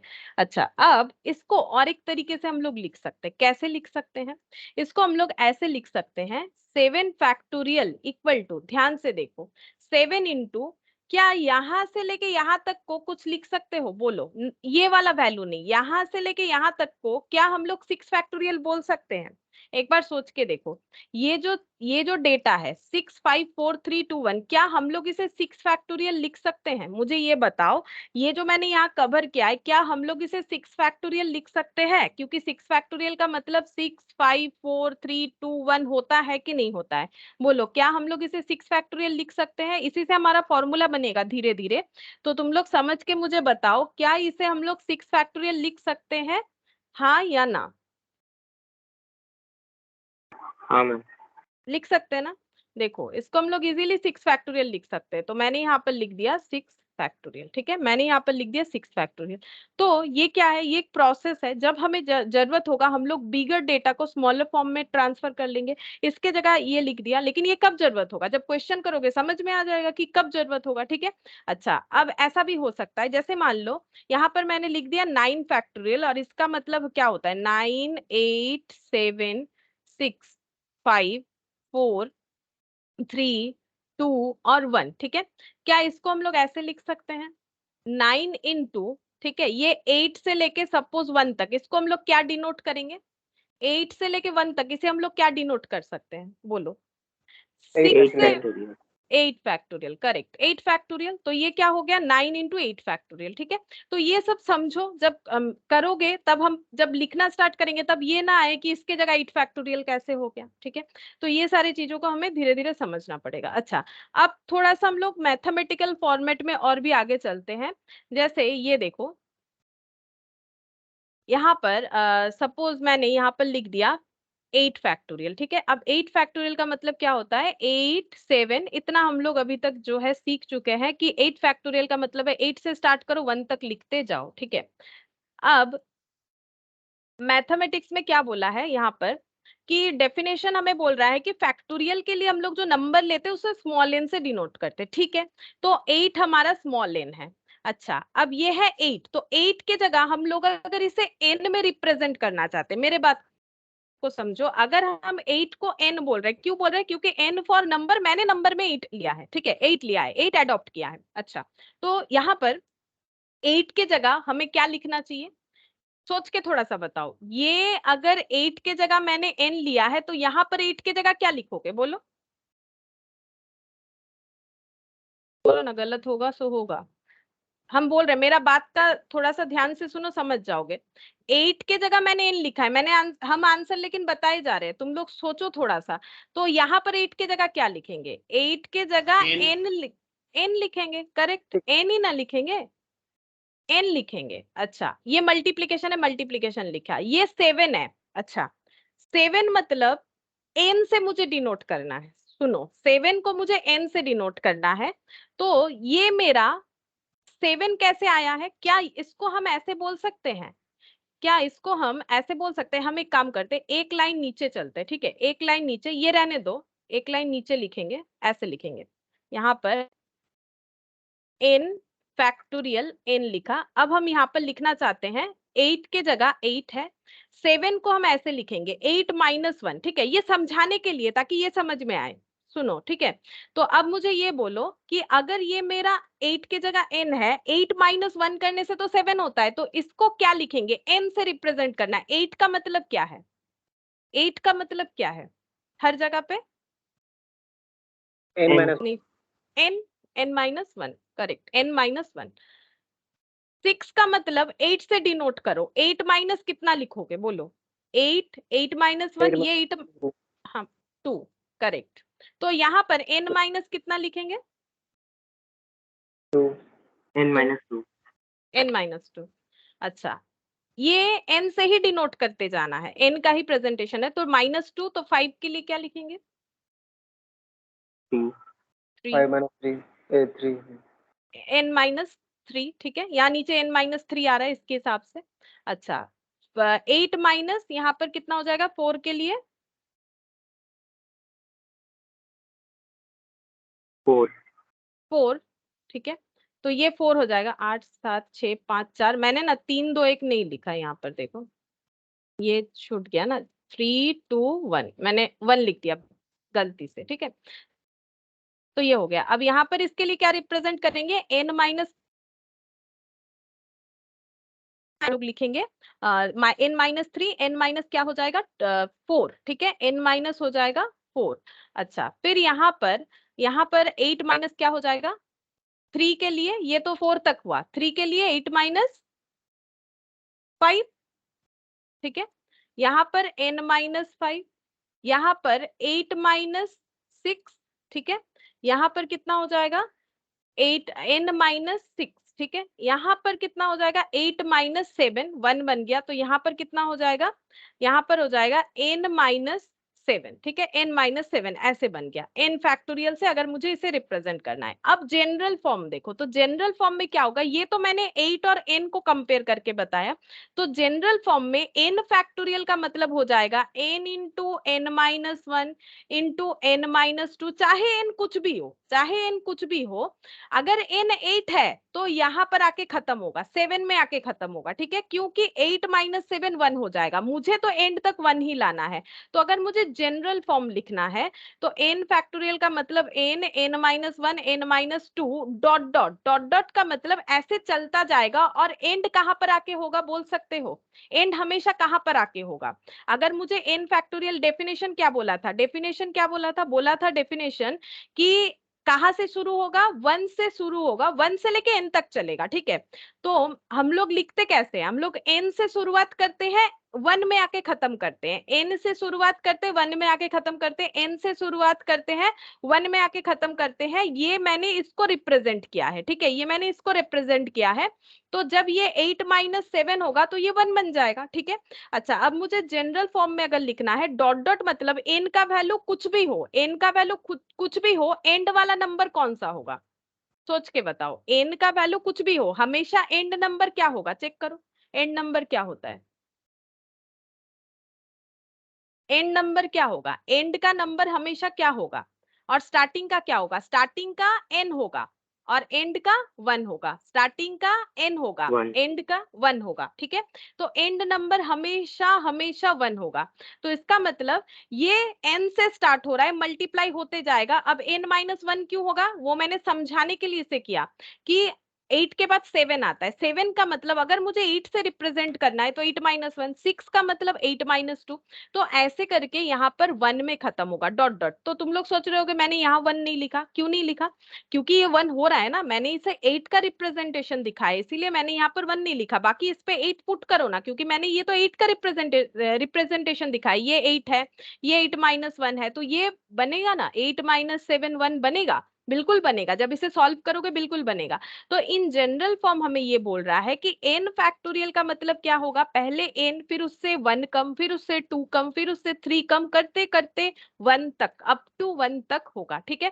तो ये हो जाता है n फैक्टोरियल का मतलब, ठीक है। तो अभी तक हम लोगों ने क्या सीखा, n फैक्टोरियल, ये देखो यहाँ पर दिया है, ठीक है।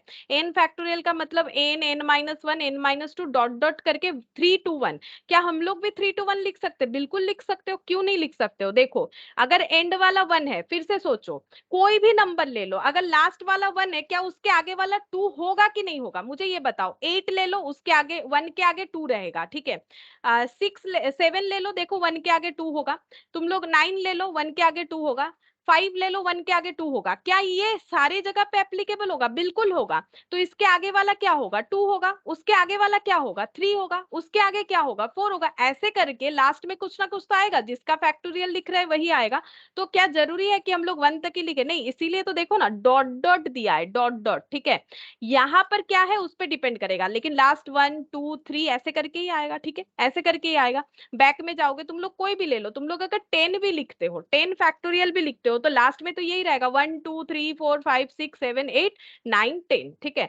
तो वो n का वैल्यू 10 हो जाएगा। इसीलिए एंड वाला नंबर से अगर देखें तो 1 2 3 ये सभी के लिए एप्लीकेबल, और n जो है जहां से स्टार्ट हो रहा है वो डिपेंड करेगा कि हम लोगों ने n का वैल्यू क्या लिया है, या फिर क्वेश्चन के हिसाब से हमारा n का वैल्यू क्या है, ठीक है, हमारा n का वैल्यू क्या है।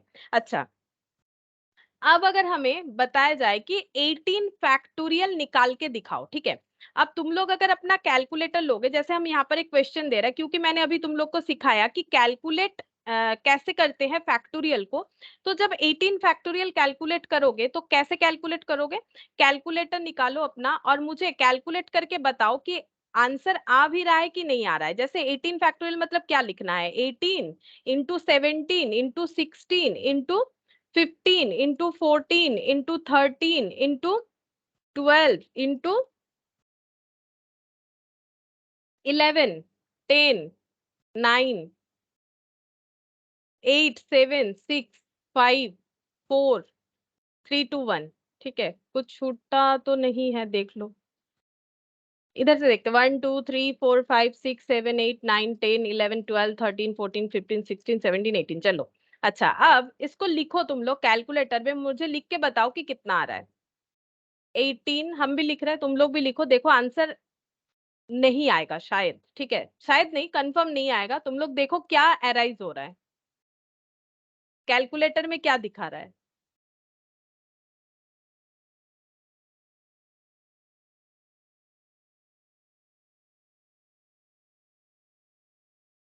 बोलो क्या दिखा रहा है।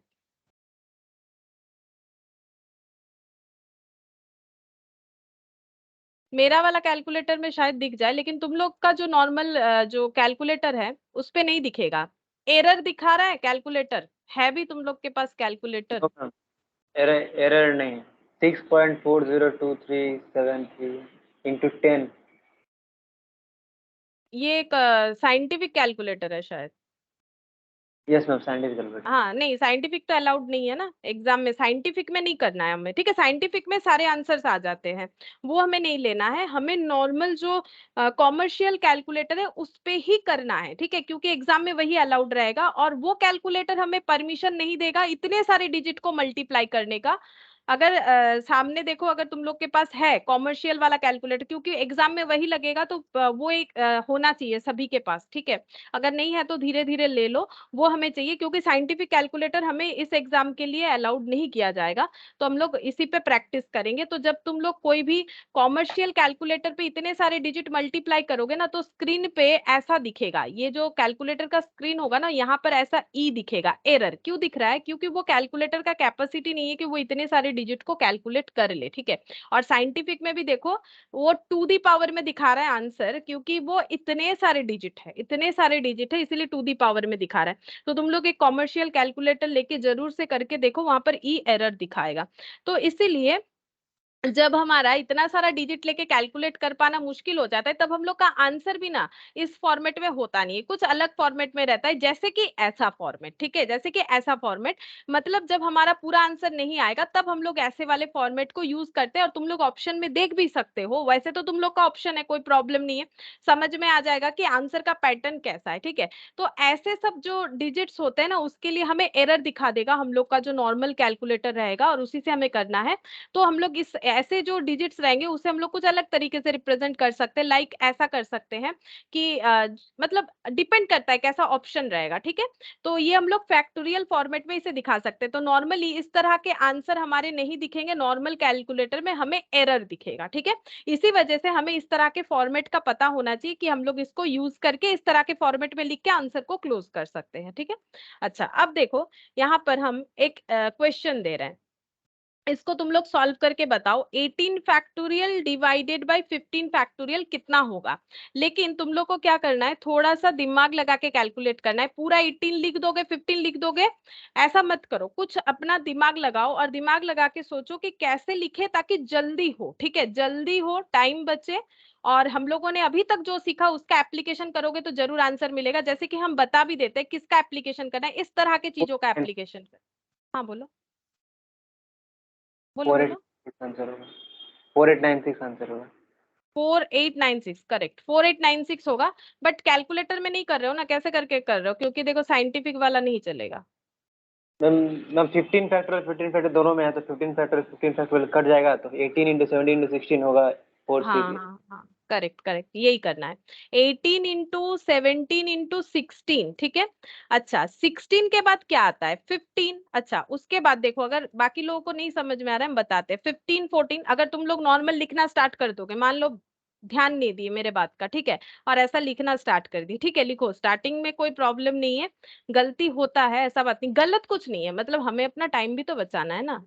और वैसे भी कैलकुलेटर हमें ये आंसर देगा नहीं। 7654321, ठीक है, और नीचे हमारा कितना है? 15 है। अब देखो, 15 14 13 12 11 10 9 8 7 6 5 4 3 2 1। लेकिन देखो, ये तो हम लोग बोका बन गए ना, इतना सारा चीज क्यों लिखे? ये देखो, नीचे भी ये है और ऊपर भी ये है। अगर इसको हम लोग कैंसिल आउट करते हैं ना, जैसे डिवाइडेशन में करते हो, तो क्या करोगे तुम लोग? ये सब लिख लोगे जिसमें काफी टाइम जाएगा, फिर ऐसे ऐसे कैंसिल आउट करोगे। क्या इसका कोई ऑल्टरनेट नहीं है ना? वही तो मैंने सिखाया, इसका ऑल्टरनेट है, बिल्कुल है। कैसे करके करेंगे, ऐसा मत करो, ठीक है।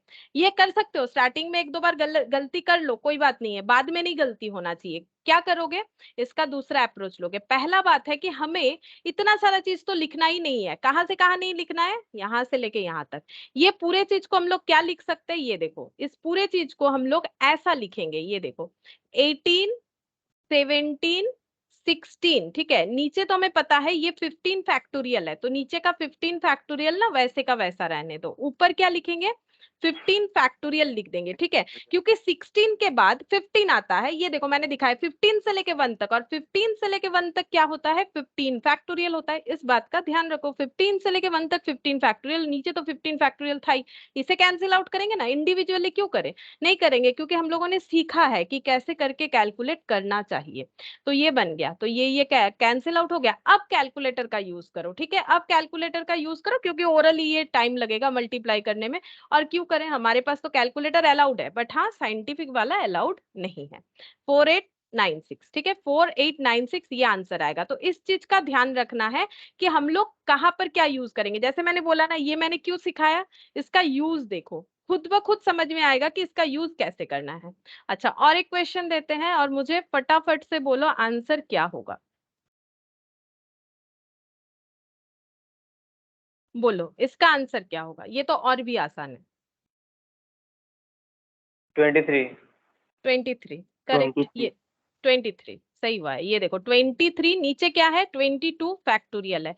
अब 23 के बाद क्या लिखोगे, 22 से लेके 1 तक। और सोचो 22 से लेके 1 तक मल्टीप्लीकेशन मल्टीप्लीकेशन मोड में लिखेंगे, वो तो 22 फैक्टोरियल बनता है, तो क्यों लिखे, नहीं लिखेंगे। कैंसिल आउट करो, आंसर आया 23। अब जो लिखेगा वो लिख सकता है, लेकिन टाइम का बर्बादी है, ठीक है। तो यहाँ ये ऐसे होगा। तो समझ में आया होगा, आई होप कि समझ में आ गया कि हम लोगों ने ये वाला चीज क्यों सीखा। तो देखो अभी तक हम लोगों ने क्या सीख लिया, मल्टीप्लीकेशन रूल्स, एडिशन रूल्स, ठीक है। अब सोच रहे होगे कि इसका एप्लीकेशन कहीं नहीं हो रहा है, होगा, धीरे धीरे होगा।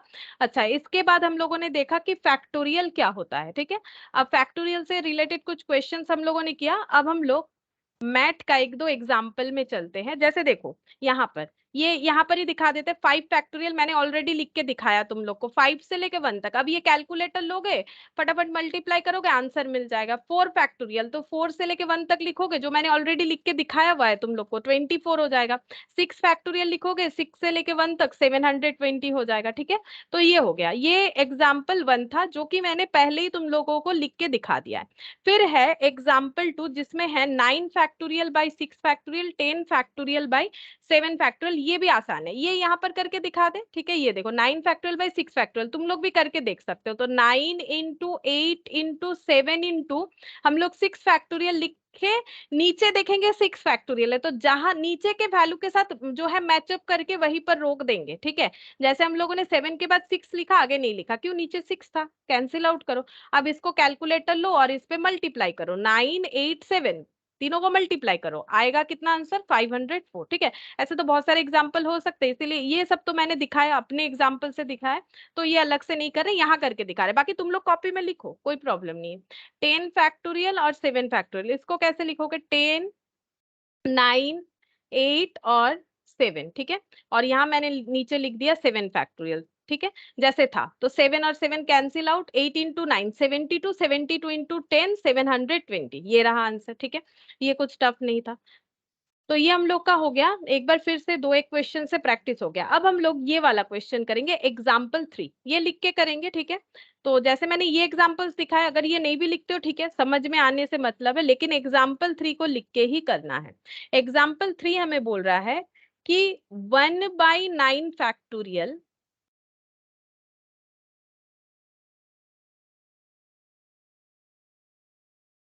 Plus 1/10 factorial equal to 1/9 factorial 1/10 factorial equal to x/11 factorial. Question बोला है फाइंड x, ठीक है। x फाइंड आउट करने के लिए कैसे फाइंड आउट करोगे, अच्छा पहले तो ये बता देते हैं कि तुम लोगों के पास एमसीक्यू होने के वजह से ऑप्शंस अवेलेबल रहेगा, जिससे तुम लोग ऑप्शन, जैसे मान लो तुम लोग के पास x का अलग अलग ऑप्शन अवेलेबल रह सकता है, ठीक है। जैसे यहाँ पर x का वैल्यू तुम लोग के पास 100 हो सकता है, हम एक एग्जांपल दे रहे हैं, ठीक है। ऑप्शन ए ऐसे हो सकता है, option B, option C, option D. मान लो ऑप्शन डी है नन ऑफ दिस, ठीक है। ऑप्शन डी है नन ऑफ दिस, ठीक है। ऑप्शन बी है x इक्वल टू 120 और ऑप्शन सी है x इक्वल टू 121, ठीक है, 121। अब तुम लोग क्या कर सकते हो, ये ऑप्शन को पुट करके कैलकुलेट कर सकते हो। बट एक चीज सोचो, जब तुम लोग 9 फैक्टोरियल ऑप्शन को जब पुट करोगे तो 9 फैक्टोरियल को तुम लोग को कैलकुलेट करना पड़ेगा, 10 फैक्टोरियल को कैलकुलेट करना पड़ेगा, 11 फैक्टोरियल को कैलकुलेट करना पड़ेगा। अगर तुम लोग थोड़ा सा भी अपना दिमाग नहीं लगाओगे तो पूरा ये सारी चीज को कैलकुलेट करके एलसीएम करोगे, ये तो काफी टाइम कंज्यूमिंग है। एक एक ऑप्शन पुट करके देखोगे वो भी टाइम कंज्यूमिंग है। देखो हम लोग ऑप्शन से पुट करके भी क्वेश्चन करेंगे, लेकिन जहां पर जैसा अप्लाई करने से हमारा फास्ट आंसर होगा हम लोग उस तरह से करेंगे, ठीक है। जैसे ये है, ये वाला क्वेश्चन कैसे सॉल्व करना चाहिए, तो क्वेश्चन का पैटर्न देख के समझना पड़ता है। ये 1/9 फैक्टोरियल है, ठीक है। अब तुम लोग को कैसे समझ में आएगा, तुम लोग को प्रैक्टिस से होगा, ठीक है। प्रैक्टिस से तुम लोग को भी समझ में आ जाएगा कि कौन से क्वेश्चन में कैसा अप्रोच लेना चाहिए। अब जरूरी नहीं कि फर्स्ट अप्रोच ही तुम लोग का सही हो, गलत भी हो सकता है। गलत होने से कोई प्रॉब्लम नहीं है, प्रैक्टिस के साथ साथ मैक्सिमम सही होगा, कभी कभार गलत होगा, ठीक है। अच्छा, अब हम लोग ये 10 फैक्टोरियल को क्या लिख सकते हैं, 10 फैक्टोरियल को 9 फैक्टोरियल में चेंज करने का कोशिश करो, ताकि नीचे का बेस, जैसे मान लो ऐसे 1/2 और यहाँ पर 3/2 होता है, नीचे 2 रहता है, तो हमारे लिए कैलकुलेट करने में आसानी होता है ना। तो हम लोग नीचे चाहेंगे कि नीचे का जो डेटा है, ठीक है, तो वो हमारा जो है दोनों इक्वल हो, तो हमारे लिए कैलकुलेशन करना आसान होगा। तो मुझे बताओ कि 10 फैक्टोरियल को ऐसा क्या करे कि उसमें 9 फैक्टोरियल आ जाए, बोलो। 10 फैक्टोरियल को ऐसा क्या करे कि उसमें 9 फैक्टोरियल आ जाए। तुम लोग सोचो ना, 10 फैक्टोरियल मतलब क्या होता है, या फिर लिखो कॉपी में 10 फैक्टोरियल का मतलब क्या होता है, खुद ब खुद पता चल जाएगा कि 10 फैक्टोरियल में 9 कैसे लाएं, 9 फैक्टोरियल कैसे लाएं। मुझे बोलने का ही जरूरत नहीं है, तुम लोग थोड़ा मेहनत करो, जस्ट देखो मत, 10 फैक्टोरियल को लिखो, 10 से लेके 1 तक तुम लोग को समझ में आ जाएगा कि उसमें 9 कैसे आएगा। हम तो लिख ही देंगे, लेकिन मेरे लिखने से हम फायदा 10 क्या है। into 9 फैक्टोरियल आएगा ना। करेक्ट, 10 इंटू 9 फैक्टोरियल आएगा। देखो ये देखो, 10 फैक्टोरियल का मतलब 10, 9, 8, 7, 6, 5, 4, 3, 2, 1, ठीक है।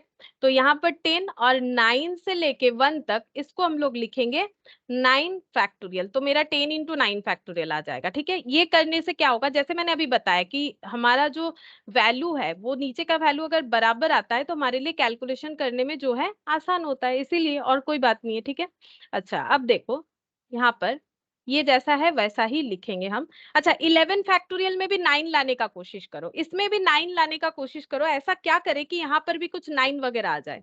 11 फैक्टोरियल को कैसे लिखोगे कि 9 आ जाएगा, 11 फैक्टोरियल मतलब क्या होता है, 11 इंटू 10 इंटू क्या लिख सकते हैं, बोलो। 11 into 10 into 9 फैक्टोरियल। 9 फैक्टोरियल, ठीक है। अच्छा, अब अगर इधर देखो, इधर से कॉमन क्या जाएगा, कॉमन लेना पता है ना, इधर से कॉमन क्या जाएगा, नहीं समझ में आया। 1/9 फैक्टोरियल। करेक्ट, 1/9 फैक्टोरियल कॉमन जाएगा। देखो 1, जैसे मान लो यहाँ पर है 1/2 और यहाँ पर है 1/2 इंटू 3, ठीक है, मतलब 6, 1/2 इंटू 3 फॉर्मेट में लिखा है। तो हम यहाँ से 1/2 को कॉमन नहीं ले सकते, तो यहाँ क्या बचेगा, 1 बचेगा, और यहाँ पर क्या बचेगा, 1/3 बचेगा। अब इसका मतलब क्या है, this one is multiply with this one is multiplied with this, ठीक है। तो 1/2 इंटू 1, 1/2, 1/2 इंटू 1/3, तो 1/6, वही वाला चीज हो गया कि हम लोग यहाँ से 1/9 का जो है कॉमन ले सकते हैं। तो पहले क्या बचेगा, 1 बचेगा। अब कॉमन का मतलब क्या होता है, बहुत से लोगों को ये कैलकुलेशन नहीं समझ में आता है। कॉमन का जो मैथमेटिकल मतलब है, कॉमन का मतलब है बेसिकली डिवाइड करना, ठीक है। क्या हम लोगों ने ये डिवाइड किया तभी 1 आया, बिल्कुल तभी 1 आया। देखो हम समझाते हैं, 1/9 फैक्टोरियल को जो कॉमन लिया है उससे डिवाइड करो, इस डेटा को जितना कॉमन लिया है उससे डिवाइड करो। तो 1/9 फैक्टोरियल को 1/9 फैक्टोरियल से डिवाइड करो, बिल्कुल 1 आएगा ही आएगा। ये देखो 1 आ गया। कॉमन लेने का मतलब यही होता है, कॉमन लेने का मतलब है जो डेटा कॉमन ले रहे उससे डेटा को डिवाइड कर दो, ठीक है, 1 आ गया। अच्छा, अब नेक्स्ट वाला क्या आएगा, बोलो। यहाँ पर ये यहाँ पर क्या बचेगा, अगर हम लोग इसे 1/9 फैक्टोरियल से डिवाइड करते इस पूरे डेटा को, तो हमारा बचेगा क्या, 1/10। 1/10 मैम बचेगा। मैम हाँ, ये এটা বুঝতে পারলাম না, ওয়ানটা কেমন করে আসলো? এই ওয়ানটা ইয়েস ম্যাম। আচ্ছা কমন, দাঁড়াও আমি দেখাচ্ছি কিভাবে আসলো। যেমন ধরো 1/4, ঠিক আছে, প্লাস আমি যেটা দেখাচ্ছিলাম ওটাই দেখিয়ে দিচ্ছি। এই দেখো,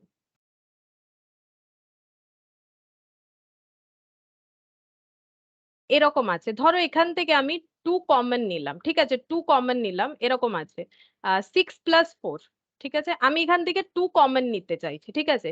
2 কমন নিলে আমাকে বলবে এখানে কত পড়ে থাকবে। 2 কমন নেওয়া মানে 2 দিয়ে ডিভাইড করা, তাহলে 6/2 কত হয়? 3। 3। আর 4/2 কত হবে? 2। 2, ঠিক আছে, কমন।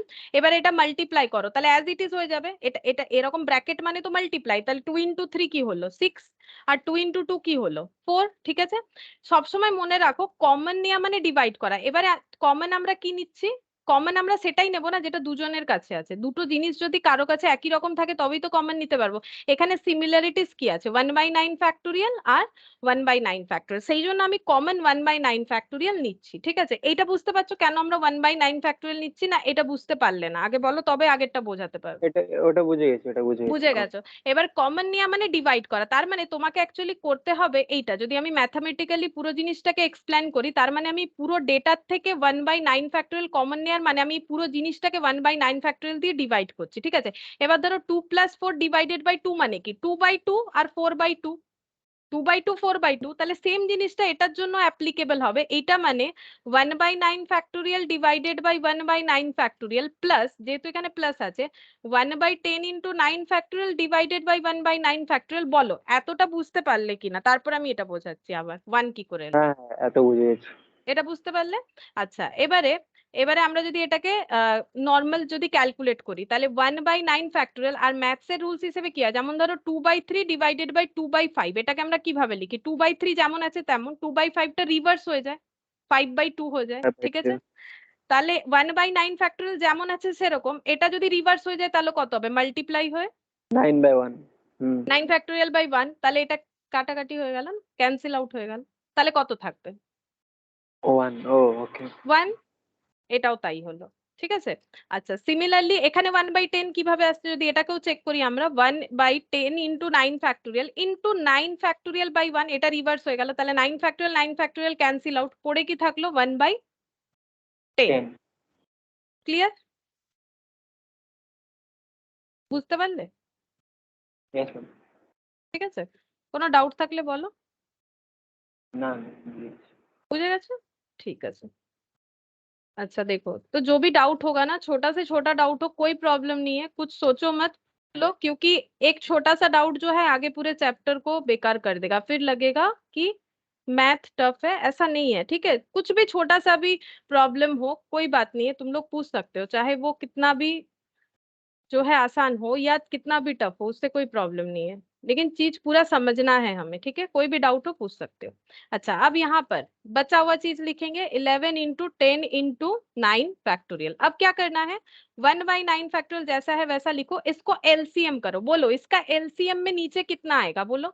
कभी कभी ये सब भी जो है प्रैक्टिस बिना हम लोग भूल जाते हैं, मैथ नहीं होता है ना बीच में, 11 12 में अगर किसी का मैथ नहीं होता है तो नॉर्मल सा बात है, इंसान भूल जाएगा। तो मुझे बोलो यहाँ पर नीचे कितना लिखना चाहिए? 10 ही होगा। 10, ठीक है। अब यहाँ पर कितना लिखेंगे बोलो, ये भी मैंने देखा है कभी कभी भूल जाते हो तुम लोग, मुझे बोलो यहाँ कितना लिखें? 10 + 1। 10। 10 + 1 है ना, ये नीचे कुछ नहीं है मतलब 1 है। 1 और 10 का एलसीएम, एलसीएम किया जाता है, 1 और 10 का एलसीएम 10 हो गया, 1/10, 10 × 1, नीचे के डेटा से डिवाइड, ऊपर वाले से मल्टीप्लाई। देखो अगर भूल गए हो तो याद कर लो, कोई प्रॉब्लम नहीं है। ये एलसीएम होता है, 1 और 10 का एलसीएम, नीचे कुछ नहीं है मतलब 1 है, 1 और 10 का एलसीएम हो गया 1, 1 1 * 1, 1 10 * 10, तो ये 1 × 10, ये कितना हो गया 10 हो गया। 10 नीचे लिख दो, नीचे वाले डेटा से डिवाइड होगा तो 10 डिवाइडेड बाई 1 10 होगा, और ऊपर वाले डेटा से जो है मल्टीप्लाई होगा, तो मल्टीप्लाई होने से 10 × 1 10, और 10 डिवाइडेड बाई 10 1 होता है, 1 × 1 1 होता है, ऐसे हुआ है, ठीक है, ऐसे करके हुआ है। तो आई होप कि तुम लोग को याद आ गया है, अगर भूल गए हो तो कोई बात नहीं, ठीक है। अच्छा, ये 1 हटा देते हैं, ऐसा तो लिखने का जरूरत नहीं है हम लोग के लिए, अभी हम लोग काफी बड़े हो गए तो ऐसे लिखने का जरूरत नहीं, और अगर किसी को प्रॉब्लम होता है लिख सकते हो, कोई बात नहीं। अच्छा, अब यहाँ पर 1/9 फैक्टोरियल। अच्छा, यहाँ पर कितना हो गया, 11/10 ऐड हो जाएगा। अच्छा, x divided by 11 into 10 into 9 factorial. अच्छा, क्या हम लोग इसे ऐसे लिख सकते हैं, 1 into 11 divided by 9 factorial into 10, और इधर है x divided by 11 into 10 into 9 factorial. लिख सकते हैं, मल्टीप्लाई तो है, ब्रैकेट हटा दिया, तो 1 इंटू 11 नीचे 9 फैक्टोरियल इंटू 10 फैक्टोरियल। अब दोनों साइड जो सिमिलर डेटा है, क्या उसे कैंसिल आउट कर सकते हैं? सोचो ना, दोनों साइड जो सिमिलर डेटा है उसे कैंसिल आउट तो कर सकते हैं, जैसे कि नीचे क्या है, 9 फैक्टोरियल और 10 है, और इधर भी 9 फैक्टोरियल और 10 है, क्या ये दोनों हम लोग हटा सकते हैं? अगर ये चीज समझ में नहीं आता है, जैसे हम ये बोलना चाहते हैं, क्या हम लोग ऐसे लिख दें? क्या ऐसे लिख सकते हैं? बोलो, क्या ऐसा लिख सकते हैं या नहीं समझ में आया? ये नीचे 9 फैक्टोरियल था, यहाँ 10 था, यहाँ भी 9 फैक्टोरियल है, यहाँ भी 10 है, क्या दोनों साइड से कॉमन चीज हट जाएगा? क्योंकि दोनों तो इक्वल है, तो ये ऊपर बचा 1 इंटू 11 और नीचे बचा सिर्फ 11 और ऊपर x। और अगर ये चीज नहीं समझ में आता है, कोई बात नहीं, इससे हम जिनको समझ में आ रहा है, ठीक है, देखो हम दिखाते हैं।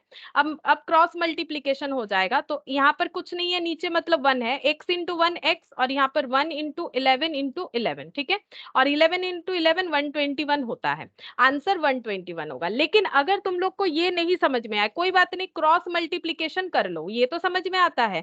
क्रॉस मल्टीप्लीकेशन कैसे होगा, x के साथ ये मल्टीप्लाई, तो x into 9 factorial into 10 equal to 1 into 11 into 10 into 9 factorial. बोलो, ये तो समझ में आता है, दिस वन मल्टीप्लाई कर लिया। अब मल्टीप्लीकेशन में आगे पीछे लिखने से कोई फर्क नहीं पड़ता है। अब तुम लोग अगर बोलोगे हम लोग 11 10 9 उसके बाद ये लिखेंगे, लिखो ना, मल्टीप्लीकेशन में क्या है, 2 इंटू 3 जो रिजल्ट लाएगा, 3 इंटू 2 भी तो वही लाएगा, कोई चेंजेस थोड़ी ना है, चेंजेस नहीं है। अगर ये मेरा पॉइंट नहीं समझ में आया, ये भी आ जाएगा, इसीलिए मैंने ये भी लिख दिया। अच्छा, अब हम लोग क्या करते हैं, एक्स का वैल्यू निकालना है, तो एक्स लेफ्ट हैंड साइड में रहता है, राइट हैंड साइड में जो है वो वैसे ही रहने दो। और ये मल्टीप्लीकेशन है तो इधर आएगा तो क्या हो जाएगा, ये मल्टीप्लीकेशन है तो इधर आएगा तो क्या होगा, डिवाइड होगा कि नहीं होगा? बोलो, नहीं समझ में आ रहा है? ये अगर मल्टीप्लीकेशन है ना, तो 9 फैक्टोरियल इंटू 10। अब ये 10 10 कैंसिल, 9 फैक्टोरियल कैंसिल, बचा क्या, 1 इंटू 11 इंटू 11, तो मैंने तो वही दिखाया था, ठीक है, लेकिन मेरा जो प्रोसेस है उससे एक लाइन में काम हो गया। अब ये कोई गलत भी तो नहीं है ना, जैसे सोचो, यहाँ लिखा हुआ है 1/4, यहाँ लिखा हुआ है 1/4 इंटू 5, ठीक है, तो इसका लॉजिक समझो, ये 1/4 है, ये 1/20 है, तो अगर, क्योंकि इक्वल है, इक्वल का मतलब है हम लोग ये कहना चाह रहे हैं, इधर है 1/4 इधर है 1/20, अब क्रॉस मल्टीप्लीकेशन, या मान लो यहाँ पर x है, x/20, और हमें बोल रहा है x का वैल्यू फाइंड आउट करने के लिए, तो तुम लोग क्या करोगे, 4 इंटू एक्स कर लोगे, फिर 20 इंटू 1 करोगे, जो लेंदी प्रोसेस है, फिर x लिखोगे, फिर 20 इंटू 1 लिखोगे, फिर डिवाइडेड बाई 4 करोगे, आंसर 5 मिल जाएगा, ठीक है। लेकिन हम ये बोल रहे हैं इतना मेहनत नहीं करेंगे, इधर 4 है इधर 4 है, हटा दो, ठीक है, क्रॉस आउट करने का जरूरत नहीं, हटा दो, दोनों साइड बराबर है ना, अगर हम लोग बराबर हटाते हैं तो भी इक्वल ही रहेगा। हम लोग इधर से भी डिवाइड 4 हटा रहे, इधर से भी डिवाइड 4 हटा रहे, तो इसमें इक्वलिटी में कोई फर्क नहीं आएगा, क्योंकि दोनों साइड से हम लोग इक्वल अमाउंट में हटा रहे, तो इधर 1 बचा, 4 हट गया, तो 1/1 हो गया ना, 1 बचा, 0 नहीं हुआ, ये 1/1 हो गया, और यहाँ पर x/5 हो गया। अब क्रॉस मल्टीप्लीकेशन लगाओ, x इक्वल टू 5 जल्दी आएगा, तो इसका हैबिट करोगे तो अच्छा है, अदरवाइज तुम लोग को फिर ये मल्टीप्लीकेशन वाला ही करते जाना पड़ेगा। लेकिन ये कोई मतलब इतना टफ थोड़ी ना है, समझा तो दिया क्यों हो रहा है, तो तुम लोग उसी को फॉलो करो। तो यहाँ पर निकल के आ गया x का वैल्यू 121, ठीक है, तो ये देखो x का वैल्यू हम लोग का निकल के आ रहा है 121, ऐसे करके कैलकुलेट होगा। अच्छा, कोई डाउट है तो पूछ लो, अगर कुछ नहीं समझ में आया तो पूछ सकते हो, हम 2 सेकंड वेट कर रहे हैं, कुछ भी अगर कैलकुलेशंस में पूछना है तो पूछ सकते हो।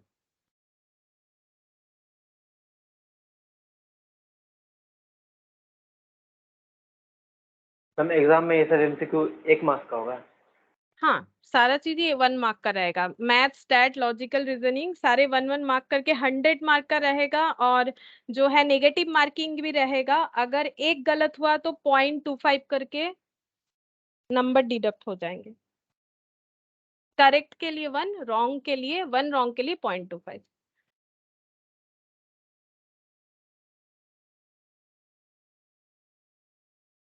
अच्छा ठीक है, तो हम लोग नेक्स्ट क्वेश्चन करते हैं। किसी ने कुछ और नहीं पूछा तो हम ये मान रहे हैं कि समझ में आया, ठीक है। फिर भी देखोगे घर पे प्रॉब्लम होगा तो बता देंगे। फिर हम लोग नेक्स्ट नेक्स्ट वाला करेंगे, एग्जाम्पल 4। अच्छा, यहाँ पर देखो क्वेश्चन जो है n+1 फैक्टोरियल, ये साइन भी यूज होता है, भूल मत जाओ कि एक ही साइन होता है, ये भी होता है, ठीक है। अभी ये वाला साइन यूज करके लिख रहे हैं, equal to 30 into n-1 factorial, ठीक है।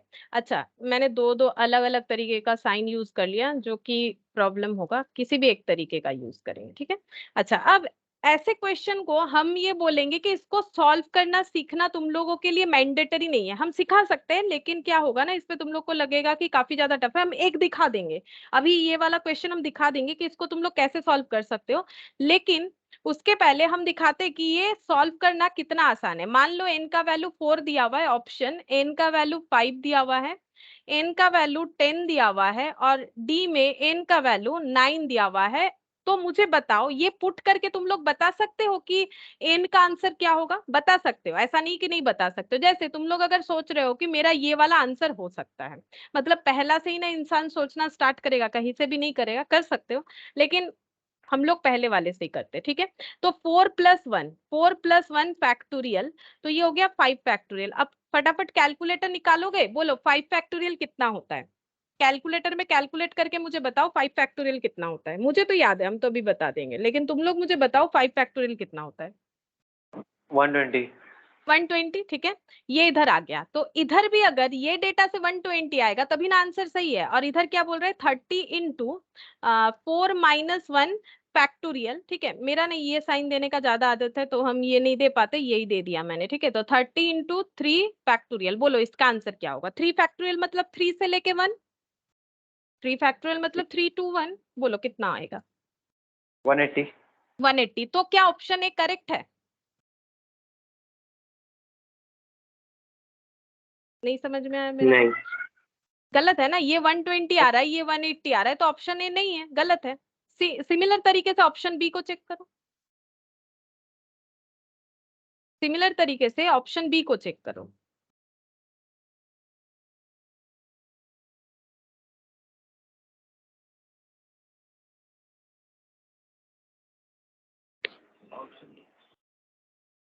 ऑप्शन बी को चेक करो, हम भी लिखते हैं, दिखाते हैं क्या होगा। 5+1 फैक्टोरियल, बोलो कितना आता है? और ये 30 इंटू 5-1 फैक्टोरियल, तो ये हो गया 6 फैक्टोरियल। 6 फैक्टोरियल मतलब तुम लोग देखो कैलकुलेटर में कितना आता है, और मुझे भी बताओ, और इसका आंसर कितना आ रहा है। 720। हाँ, 720, करेक्ट करेक्ट है ये वाला। ये वाला होगा। अच्छा, और ये कितना आ रहा है? ये भी 720 आ रहा है। Yes ma'am, yes ma'am. अच्छा, ये भी 720 आ रहा है, तो ऑप्शन हम लोगों का 5 करेक्ट, हाँ यही वाला होगा। तो देखो, ज्यादा मेहनत वाला बात नहीं है। जब ऐसा क्वेश्चन रहेगा तो बिना सॉल्व किए तुम लोग ऑप्शन के साथ करोगे, और यही मतलब मेरा रिकमेंडेशन नहीं, हम तो यही बोलेंगे यही करना है, मतलब तुम लोग को बेसिकली यही करना है। जब भी ऐसा क्वेश्चन आएगा, सॉल्व करने के लिए मत बैठो, ठीक है। तुम लोग ऐसे ऑप्शंस लोगे, अगर लास्ट वाला ऑप्शन भी करेक्ट होगा ना, तो थोड़ा सा ज्यादा टाइम लगेगा, लेकिन सॉल्व करने से कम लगेगा। फिर भी अगर मतलब किसी किसी को लगता है कि कैसे सॉल्व होता है पता होने से अच्छा होता, तो हम एक सॉल्यूशन बता रहे हैं, जिनको नहीं समझ में आएगा वो इग्नोर कर सकते हो, क्योंकि एग्जाम में आंसर देने के लिए तुम लोगों के पास अवेलेबिलिटी मैंने पहले ही करवा दिया कि तुम लोग कैसे आंसर दे सकते हो, ठीक है। फिर भी अगर किसी को सॉल्व करना सीखना है, मतलब ये जस्ट एक ऑल्टरनेट वे है ऐसा, लेकिन एग्जाम में नहीं करना है, एग्जाम में बिल्कुल नहीं करना है। बस अगर किसी को सीखने का मन है तो हम बोल सकते हैं। तो n+1 फैक्टोरियल, जैसे n फैक्टोरियल को क्या लिखना चाहिए? n इंटू n-1, n-2, थोड़ी देर पहले सिखाया था ना, तो डॉट डॉट करके 1 है ना, डॉट डॉट करके 1, तो n+1 फैक्टोरियल को क्या लिखोगे? ये तो n+1 फैक्टोरियल है ना, तो इसको क्या लिख सकते हो? n के जगह है मेरा n+1, तो पहला क्या हो जाएगा? तुम लोग ही बताओ, पहला क्या लिखेंगे? n के जगह n+1 है, पहला डेटा को क्या लिखेंगे? 4। नहीं, इससे रिलेट मत करो, सोचो कि ऑप्शन नहीं है तुम लोग के पास, और अगर तुम लोग का एग्जाम एमसीक्यू पैटर्न नहीं होता तो तुम लोग कैसे आंसर करते, वो हम सिखा रहे हैं। तो थोड़ा सा मुझे फिर से सोचो एक बार, ये आंसर्स भूल जाओ, मुझे ये बोलो कि अगर ये n फैक्टोरियल में n into n minus one n minus two लिखते हैं, ये तो मैंने समझाया ना, तो अगर n के जगह n प्लस वन है तो पहला डेटा क्या लिखेंगे? तो n+1 n plus one, correct, n+1 लिखेंगे, ठीक है। नेक्स्ट हम लोग देंगे मल्टीप्लीकेशन, नेक्स्ट हम लोग लगाएंगे मल्टीप्लीकेशन, और n-1 है तो अभी मेरा n तो n+1 है, तो क्या लिखे? मेरा n तो n+1 है। हाँ बोलो, n+1 ब्रैकेट में n+1 -1 ठीक है, ब्रैकेट में n+1 -1, बिल्कुल सही, ऐसे लिखोगे तो गलत नहीं होगा, n+1 -1, ठीक है, ये लिखेंगे। तो हम एक थर्ड लाइन भी यहाँ स्टार्ट कर देते हैं, तो ये दोनों सॉल्व करके कितना आ जाएगा? एन आ जाएगा, ठीक है, एन आएगा, इस बात का ध्यान रखो। ये हम नेक्स्ट लाइन भी यहाँ से स्टार्ट कर रहे हैं, ये हम लोग नेक्स्ट लाइन भी स्टार्ट कर रहे हैं। अच्छा, इसके बाद वाला क्या लिखोगे? मल्टीप्लीकेशन है, यहाँ भी मैंने मल्टीप्लीकेशन दे दिया, ये ऑप्शंस हम जो है हटा देंगे यहाँ से, ठीक है, यहाँ पर लिखना पड़ेगा मुझे।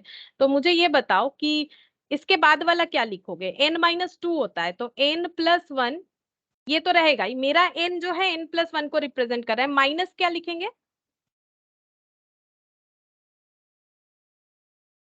देखो सीक्वेंस में रहो तब दिमाग चलेगा, ठीक है, एक ही सिखाएंगे क्योंकि इसका जरूरत भी नहीं है, लेकिन एक सिखा देते हैं ताकि तुम लोगों का भी एक जो क्यूरियोसिटी अगर है तो समझ में आ जाएगा। n के जगह n+1, ठीक है, सॉरी ये प्लस होगा, n के जगह n+1, n के जगह n+1, n के जगह n+1, बाकी देखो -1 था, -1 -2 है तो कितना लिखे, बोलो बोलो बोलो,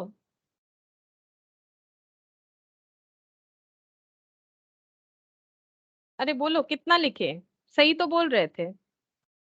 n के जगह n+1 तो n+1, n+1, n+1 -1, n+1 फिर क्या लिखेंगे? -2, ठीक है। अच्छा, अब इसको सॉल्व करो, कितना आ रहा है? यहाँ पर इस लाइन को आगे बढ़ाओ, ये n+1 रह रहा है, ये हो जाएगा n, ये और ये कैंसिल आउट, और ये कितना हो जाएगा? n-1, ठीक है, ये n-1। अब सोचो इसके बाद भी तो और होगा, ऑब्वियसली होगा, अप टू 1 तक होगा, लेकिन हम लोग इसके बाद और नहीं लिखेंगे। क्यों नहीं लिखेंगे? क्योंकि मेरा इधर क्या है, मेरा इधर है 30 टू n-1 फैक्टोरियल, ठीक है, 30 टू n-1 फैक्टोरियल है। अगर हम इसको यहीं पर लिखना बंद कर देते हैं तो क्या मुझे यहाँ एक फैक्टोरियल नहीं देना चाहिए? बात समझो, मेरा तो ये 1 तक खत्म होगा, लेकिन अगर हम 1 के पहले ही इसे खत्म करना चाहते हैं, जैसे हम 4 फैक्टोरियल को अगर ऐसा लिखना चाहते हैं, 4 नहीं, हम थोड़ा सा डेटा बढ़ा लेते हैं, हम ऐसे लिखना चाहते हैं 5 फैक्टोरियल को, 5 लिख लिया, 4 लिख लिया, 3 लिख लिया, आगे का 2 1 नहीं लिखना चाहते, या फिर मान लो हम लोग 5 4 ही लिखना चाहते हैं और आगे का 3 2 1 नहीं लिखना चाहते, तो क्या मुझे 3 फैक्टोरियल लिखना पड़ेगा कि नहीं पड़ेगा? लिखना पड़ेगा। तो इसका एंड तो 1 में होता है, हर एक मल्टीप्लीकेशन का एंड जो है 1 में जाके होता है। तो अगर मुझे 1 तक नहीं लिखना है, क्यों नहीं लिखना है? क्योंकि मेरा कैंसिल आउट हो जा रहा है, ठीक है, मुझे इस चीज का ध्यान रखना है कि मेरा कैंसिल आउट हो जा रहा है किसके साथ? इधर इक्वल टू के इधर का जो साइन है इसके साथ, ठीक है। तो यहाँ पर हम फैक्टोरियल लगा देंगे, यहाँ पर हम फैक्टोरियल लगा देंगे, तो ये कितना है? 13 टू n-1 फैक्टोरियल, यहाँ पर भी रहा 13 टू n-1 फैक्टोरियल। अब क्या होगा? n-1 दोनों जगह से हम लोग हटा देंगे, बचा क्या? n+1 into n into sorry equal to 30। देखो इतना तक समझ में आया कि नहीं? ठीक है, जरूरी नहीं है कि समझना ही पड़ेगा, अगर एकदम दिमाग में नहीं जा रहा है तो छोड़ दो, कोई बात नहीं, हम जस्ट अपना एक बार बता देते हैं ताकि तुम लोग को लगे कि हाँ इसका ऑल्टरनेट वे भी है। वो को एमसीक्यू के लिए एप्लीकेबल ऑब्वियसली नहीं है, एमसीक्यू के लिए काफी है, अगर नहीं ज्यादा दिमाग लगाना चाहते हो छोड़ दो, लेकिन थोड़ा सा सीखोगे तो मतलब ये सुविधा होगा कि आगे जब हमें थोड़ा सा स्टैंडर्ड क्वेश्चन मिलेगा, जो कि मतलब अगर किसी को बहुत ज्यादा टफ लगता है तो फिर स्किप कर सकते हो, अदरवाइज जो है इसको थोड़ा सा समझोगे तो वो सारे क्वेश्चंस भी जो मतलब हो सकता है कि आ जाए, हो सकता है कि एमसीक्यू में आ जाए, तो फिर वो हम लोग सॉल्व करेंगे, इजीली सॉल्व होगा, ज्यादा कुछ टफ नहीं है। n के जगह n+1 है, n के बाद क्या होता है, n फैक्टोरियल का मतलब n इंटू n-1 होता है, तो मेरा n जो है वो n+1 है, ठीक है। तो n+1 -1 n+1 -2, उसके बाद क्यों नहीं लिखा, बिकॉज सॉल्व करके हमें ऐसा डेटा मिला जो इधर के साथ सिमिलर है। ऐसा क्यों किया, ऐसा तो तुम लोगों ने थोड़ी देर पहले खुद ही किया था। कब किया था पता है, जब मैंने ये क्वेश्चन दिया था, तुम लोगों ने वहां पर डिवाइड फॉर्मेट में सिमिलरिटीज ढूंढा था, यहाँ हम लोग इक्वल फॉर्मेट में ढूंढेंगे, क्या प्रॉब्लम है, इसमें तो कोई प्रॉब्लम नहीं है। तो यहाँ पर ये आ गया, देखो इधर से n-1 factorial n-1 factorial similar है तो हटा दिया, ठीक है। ये सब तो मल्टीप्लीकेशन है, हट गया। अब नॉर्मल मल्टीप्लाई करो, n into n, n square, n into 1 n equal to 30। अब हम लोग क्या करेंगे, इसको सॉल्व करेंगे कैसे, n square minus sorry n square plus n -30 और मिडिल टर्म करना पड़ेगा। तो मिडिल टर्म सीखो जरूर, क्योंकि मिडिल टर्म जब इक्वेशन चैप्टर होगा तब वहां पर जरूर है, काम में आएगा। तो मिडिल टर्म कैसे होता है, ये जो 30 है यार, इसके आगे कुछ नहीं है मतलब 1 है, इसका एलसीएम करो तो कितना हो जाएगा 15, 3 5 जा 15। अब हमें ये तीन डेटा से हमें ऐसे तरीके में लिखना है ताकि हमें 1 मिले, n का कोफिशिएंट 1 मिले, ठीक है। तो कैसे हो जाएगा, n स्क्वायर प्लस, यहाँ पर लिखते हैं 6 और 5, 6 और 5 को अगर हम लोग माइनस करेंगे तो हमें 1 मिलेगा, तो हम लोग लिखेंगे 6 - 5 और यहाँ पर n है, ठीक है 30। तो ये हो गया n square plus 6n minus 5n minus 30 equal to 0, ठीक है। तो n कॉमन ले लो, n+6 माइनस 5 कॉमन ले लो, n+6 इक्वल टू 0। तो n+6 इंटू n-5 इक्वल 0। तो n का वैल्यू -6 हुआ, एक बार n का वैल्यू 5 हुआ, ठीक है। तो हम लोग का भी देखो आंसर वही आ गया, n का वैल्यू 5। -6 जो है कभी नहीं एप्लीकेबल होगा, क्योंकि n जो है वो हमेशा पॉजिटिव होता है। वो आगे जाके तुम लोग को पता चलेगा कि परमुटेशन में n क्यों हमेशा पॉजिटिव होता है। अभी इतना याद रखो कि n जो है वो ऑलवेज जो है पॉजिटिव ही होगा, ठीक है। और इसका लॉजिक पता चलेगा जब हम लोग और भी आगे परमुटेशन का क्वेश्चन करेंगे। तो इसमें देखो ये तो परमुटेशन था, और ये जो है ये नॉर्मल सोल्यूशन है जो तुम लोग कभी ना कभी 6-7 में किए हो। अगर भूल गए हो तो भी ये सीखना पड़ेगा, बिकॉज ये हम लोग के इक्वेशन चैप्टर में काम में आएगा। तो देखो हम एक बार बता देते हैं, जो लोग भूल गए हो, n इंटू एन मल्टीप्लाई होगा, तो n इंटू एन, यहाँ भी प्लस साइन है यहाँ भी प्लस साइन है, तो मल्टीप्लीकेशन में प्लस प्लस में प्लस होता है, n स्क्वायर प्लस प्लस में प्लस n इंटू 1 n हो गया, 30 जैसा है वैसा है। 30 यहाँ पर प्लस साइन में है तो इधर आएगा तो माइनस हो गया। अब हमें इस तरह का सोल्यूशन, इसे बोलते हैं मिडिल टर्म फैक्टराइजेशन, ठीक है। मिडिल टर्म फैक्टराइजेशन का मतलब ये मिडिल टर्म को हमें फैक्टराइजेशन के जो फैक्टर्स है उसमें ट्रांसफर करना है। तो ये देखो यहाँ पर 30 का ही हम लोगों ने क्यों एलसीएम किया, क्योंकि n स्क्वायर का कोफिशिएंट यहाँ पर कुछ नहीं है मतलब 1 है, तो हमें 1 इंटू 30 यानी 30 का पहले एलसीएम करना पड़ेगा। क्या है, यहाँ पर 2 होता तो हमें 2 मल्टीप्लाई करना पड़ता, यहाँ पर बिल्कुल करना पड़ता, ठीक है। तो यहाँ पर हम लोग का कितना आ गया 30। अब 30 को जब हम लोगों ने यहाँ पर स्प्लिट किया, एलसीएम किया, तो हमें जो भी डेटा मिला 2 इंटू 3 इंटू 5 से जो 30 आया, हमें क्या करना है 2 3 5 को इस तरह से यूज करना है ताकि किसी भी तरह से +1 आए, मिडिल टर्म में जो डेटा है वो आ जाए +1।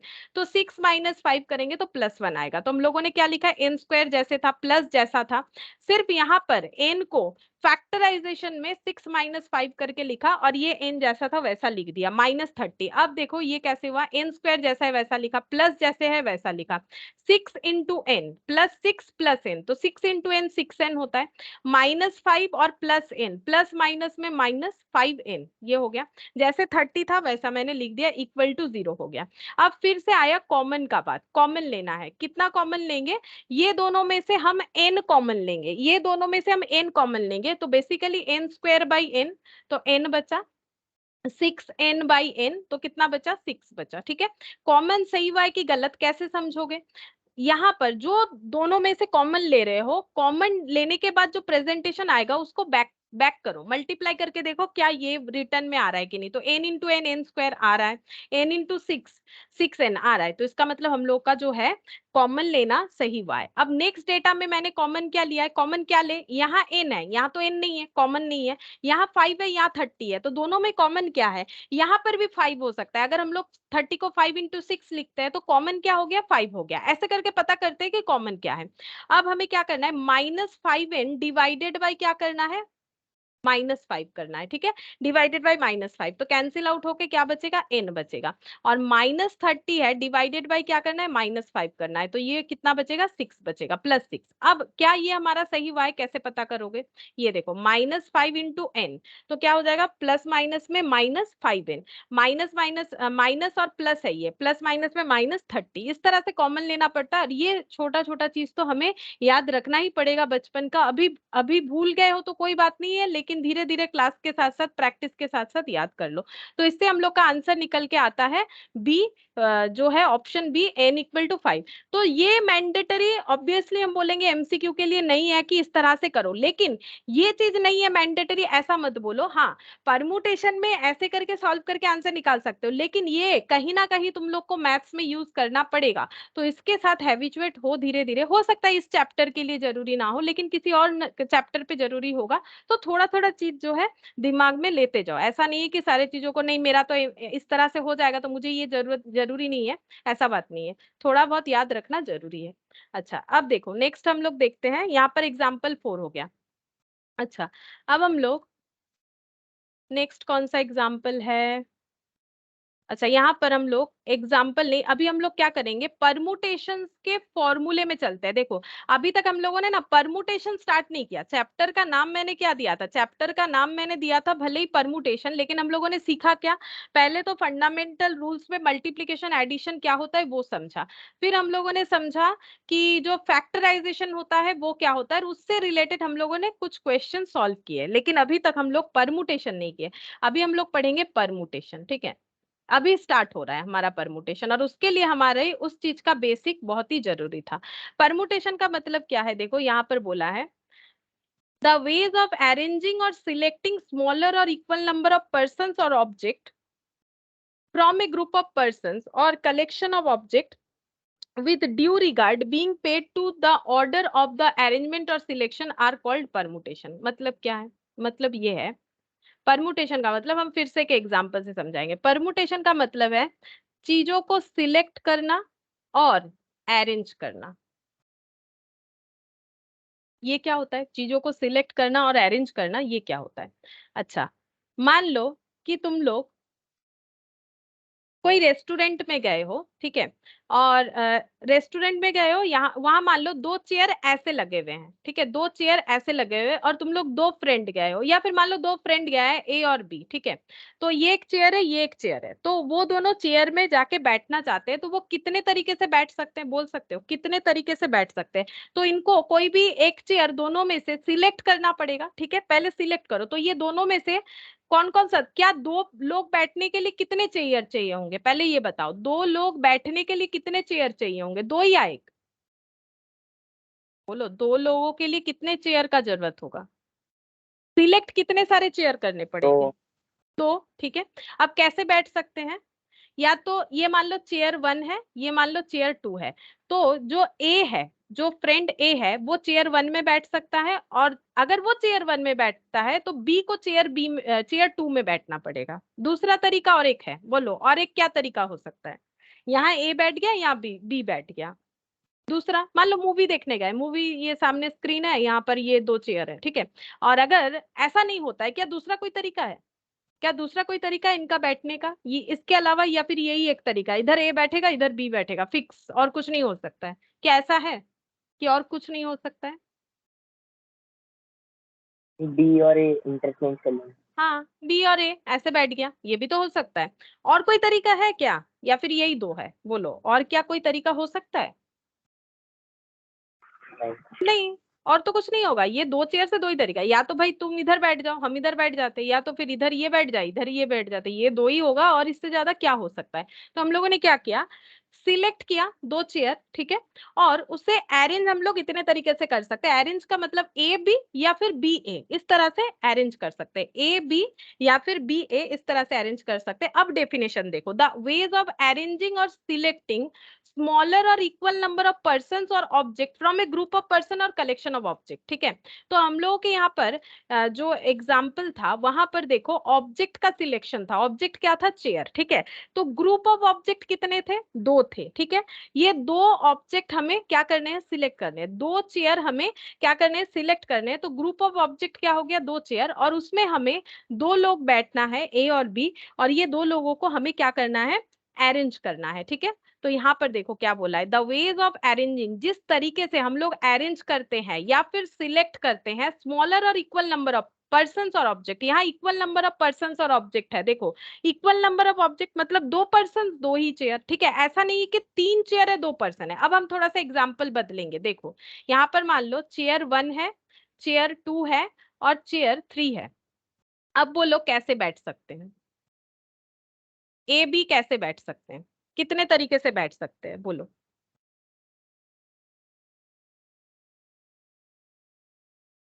बोलो कितने तरीके से बैठ सकेंगे, ऐसे बैठ सकते हैं ना, यहाँ पर ए, यहाँ पर बी, या फिर यहाँ पर बी, यहाँ पर ए, या फिर यहाँ ए, यहाँ बी, ठीक है। अच्छा, या फिर क्या हो सकता है, और भी तरीका हो सकता है, यहाँ बी यहाँ पर ए, ठीक है। और क्या हो सकता है, बोलो और कौन सा तरीका हो सकता है, बीच में ए बी, क्या और कोई तरीका हो सकता है, हो सकता है ना, ये साइड वाला दो देख लो, ए बी, बी ए, ठीक है।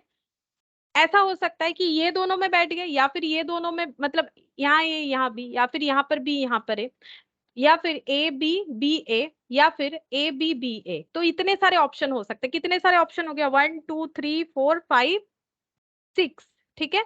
6 ऑप्शंस हो गए, 6 ऑप्शंस हो गए। तो यहाँ पर क्या हुआ, यहाँ पर हो गया, हम लोगों ने अरेंज किया, सिलेक्ट किया, इक्वल नंबर नहीं है, ठीक है। यहाँ पर देखो दो लोग हैं लेकिन तीन, 3 चेयर्स है, तो इक्वल नहीं है। जैसे यहाँ पर दो लोग दो चेयर, यहाँ पर दो लोग तीन चेयर, ठीक है, दो लोग तीन चेयर, तीन चेयर में दो लोगों को अरेंज करना है, यहाँ पर दो चेयर में दो लोगों को अरेंज करना था, ठीक है। तो ये जो प्रोसेस हो रहा है, ये जो प्रोसेस हो रहा है जब हम लोग अरेंज कर रहे हैं और उसको एक ऑर्डर में बैठा रहे, ठीक है, जैसे ए बी या फिर बी ए, ये जो ऑर्डर में बैठा रहे इसी का नाम होता है परमुटेशन, ठीक है, इसी का नाम होता है परमुटेशन। अब देखो हम और एक तरीका से समझाते हैं। जैसे मान लो एक वर्ड ले लेते हैं, जैसे कि एक वर्ड ले लिया मैंने, सपोज बैट, ठीक है। ये कितने सारे वर्ड है यहाँ पर, सॉरी कितने सारे लेटर है, मुझे ये बोलो लेटर कितने सारे हैं इसमें, वर्ड तो एक ही है बैट, लेटर कितने सारे हैं, 3 लेटर है, ठीक है। अच्छा मुझे ये बताओ, ये 3 लेटर को हम लोग कितने तरह से अरेंज कर सकते हैं, तीनों ही सिलेक्ट करके एक साथ।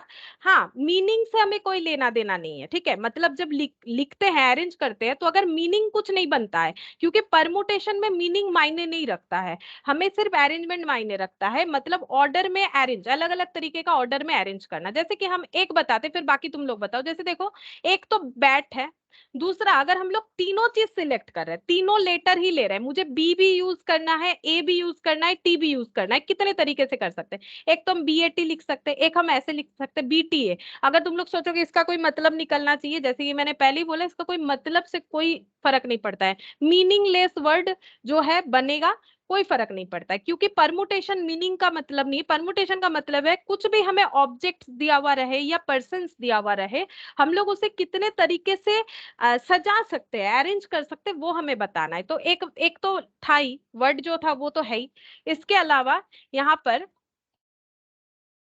बीटीए और क्या क्या हो सकता है, और ऐसे कितने सारे हो सकते हैं मुझे बताओ, लिख के खुद बताओ। तो लेकिन लिखना कैसे है तुम लोग, पहले मैंने बी को कांस्टेंट किया ना, वैसे तुम लोग ए को कांस्टेंट करके बाकी लिखो, फिर टी को कांस्टेंट करके बाकी लिखो, तो तुम लोग का कुछ भी वर्ड छूटेगा नहीं।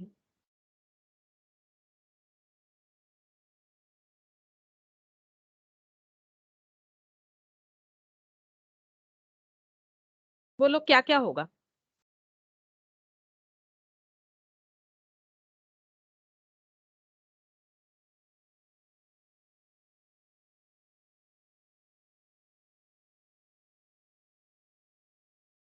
कितना सारा होगा एटलीस्ट ये भी बताओ।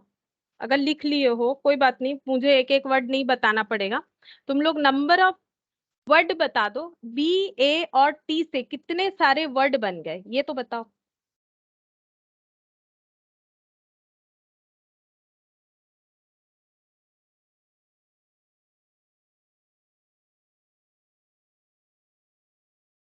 ये देखो ऐसे बनाओ, बी को फिक्स कर दिया BAT BTA, ए को फिक्स कर दिया ABT ATB, ठीक है। टी को फिक्स कर दो मैम TA। हाँ बोलो बोलो बोलो। 6 वर्ड बनेगा। कितना सारा बना बोलो। है हाँ सही बात, 6। BAT BTA ABT ATB TAB और क्या होगा TBA। देखो मैंने जैसे सिखाया ना वैसे करोगे, कुछ भी तुम लोग का नहीं छूटेगा। पहला एक फिक्स कर लो, फिर ये दोनों को चेंज करो, फिर ये फिक्स कर लो, ये दोनों को चेंज करो, फिर ये फिक्स करो, फिर दूसरा। क्योंकि देखो एक पैटर्न में नहीं करोगे तो कुछ भी मिस हो जाएगा। तो यहाँ पर हो गया 6 अरेंजमेंट, ठीक है। तो 6 ऐसे अरेंजमेंट हम लोग कर सकते हैं। अच्छा अब ये मैंने बोला कि तीनों का तीनों हमें सिलेक्ट करना है, ठीक है। अच्छा अगर हम लोग कोई भी अगर हम लोग 2 लेटर लेते, कोई भी 2 लेटर, ठीक है हमारे पास 3 लेटर, वर्ड मेरा वही है, ठीक है। लेकिन मुझे, मेरे टोटल लेटर है 3, वो भी मुझे पता है, लेकिन मुझे कोई भी 2 लेटर लेके मुझे वर्ड बनाना है। तो बोलो क्या क्या वर्ड बन जाएगा और कितने सारे बन जाएंगे कोई भी 2 लेटर लेके, कितने सारे बनेंगे।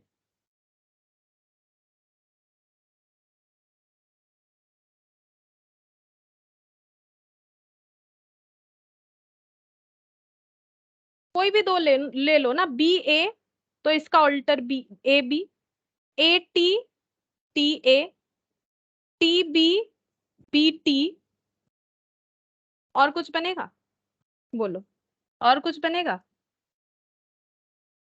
BAAT, ठीक है, BAAT BT और TBBABTA, और इस तरह से 6। बोलो ये समझ में आया।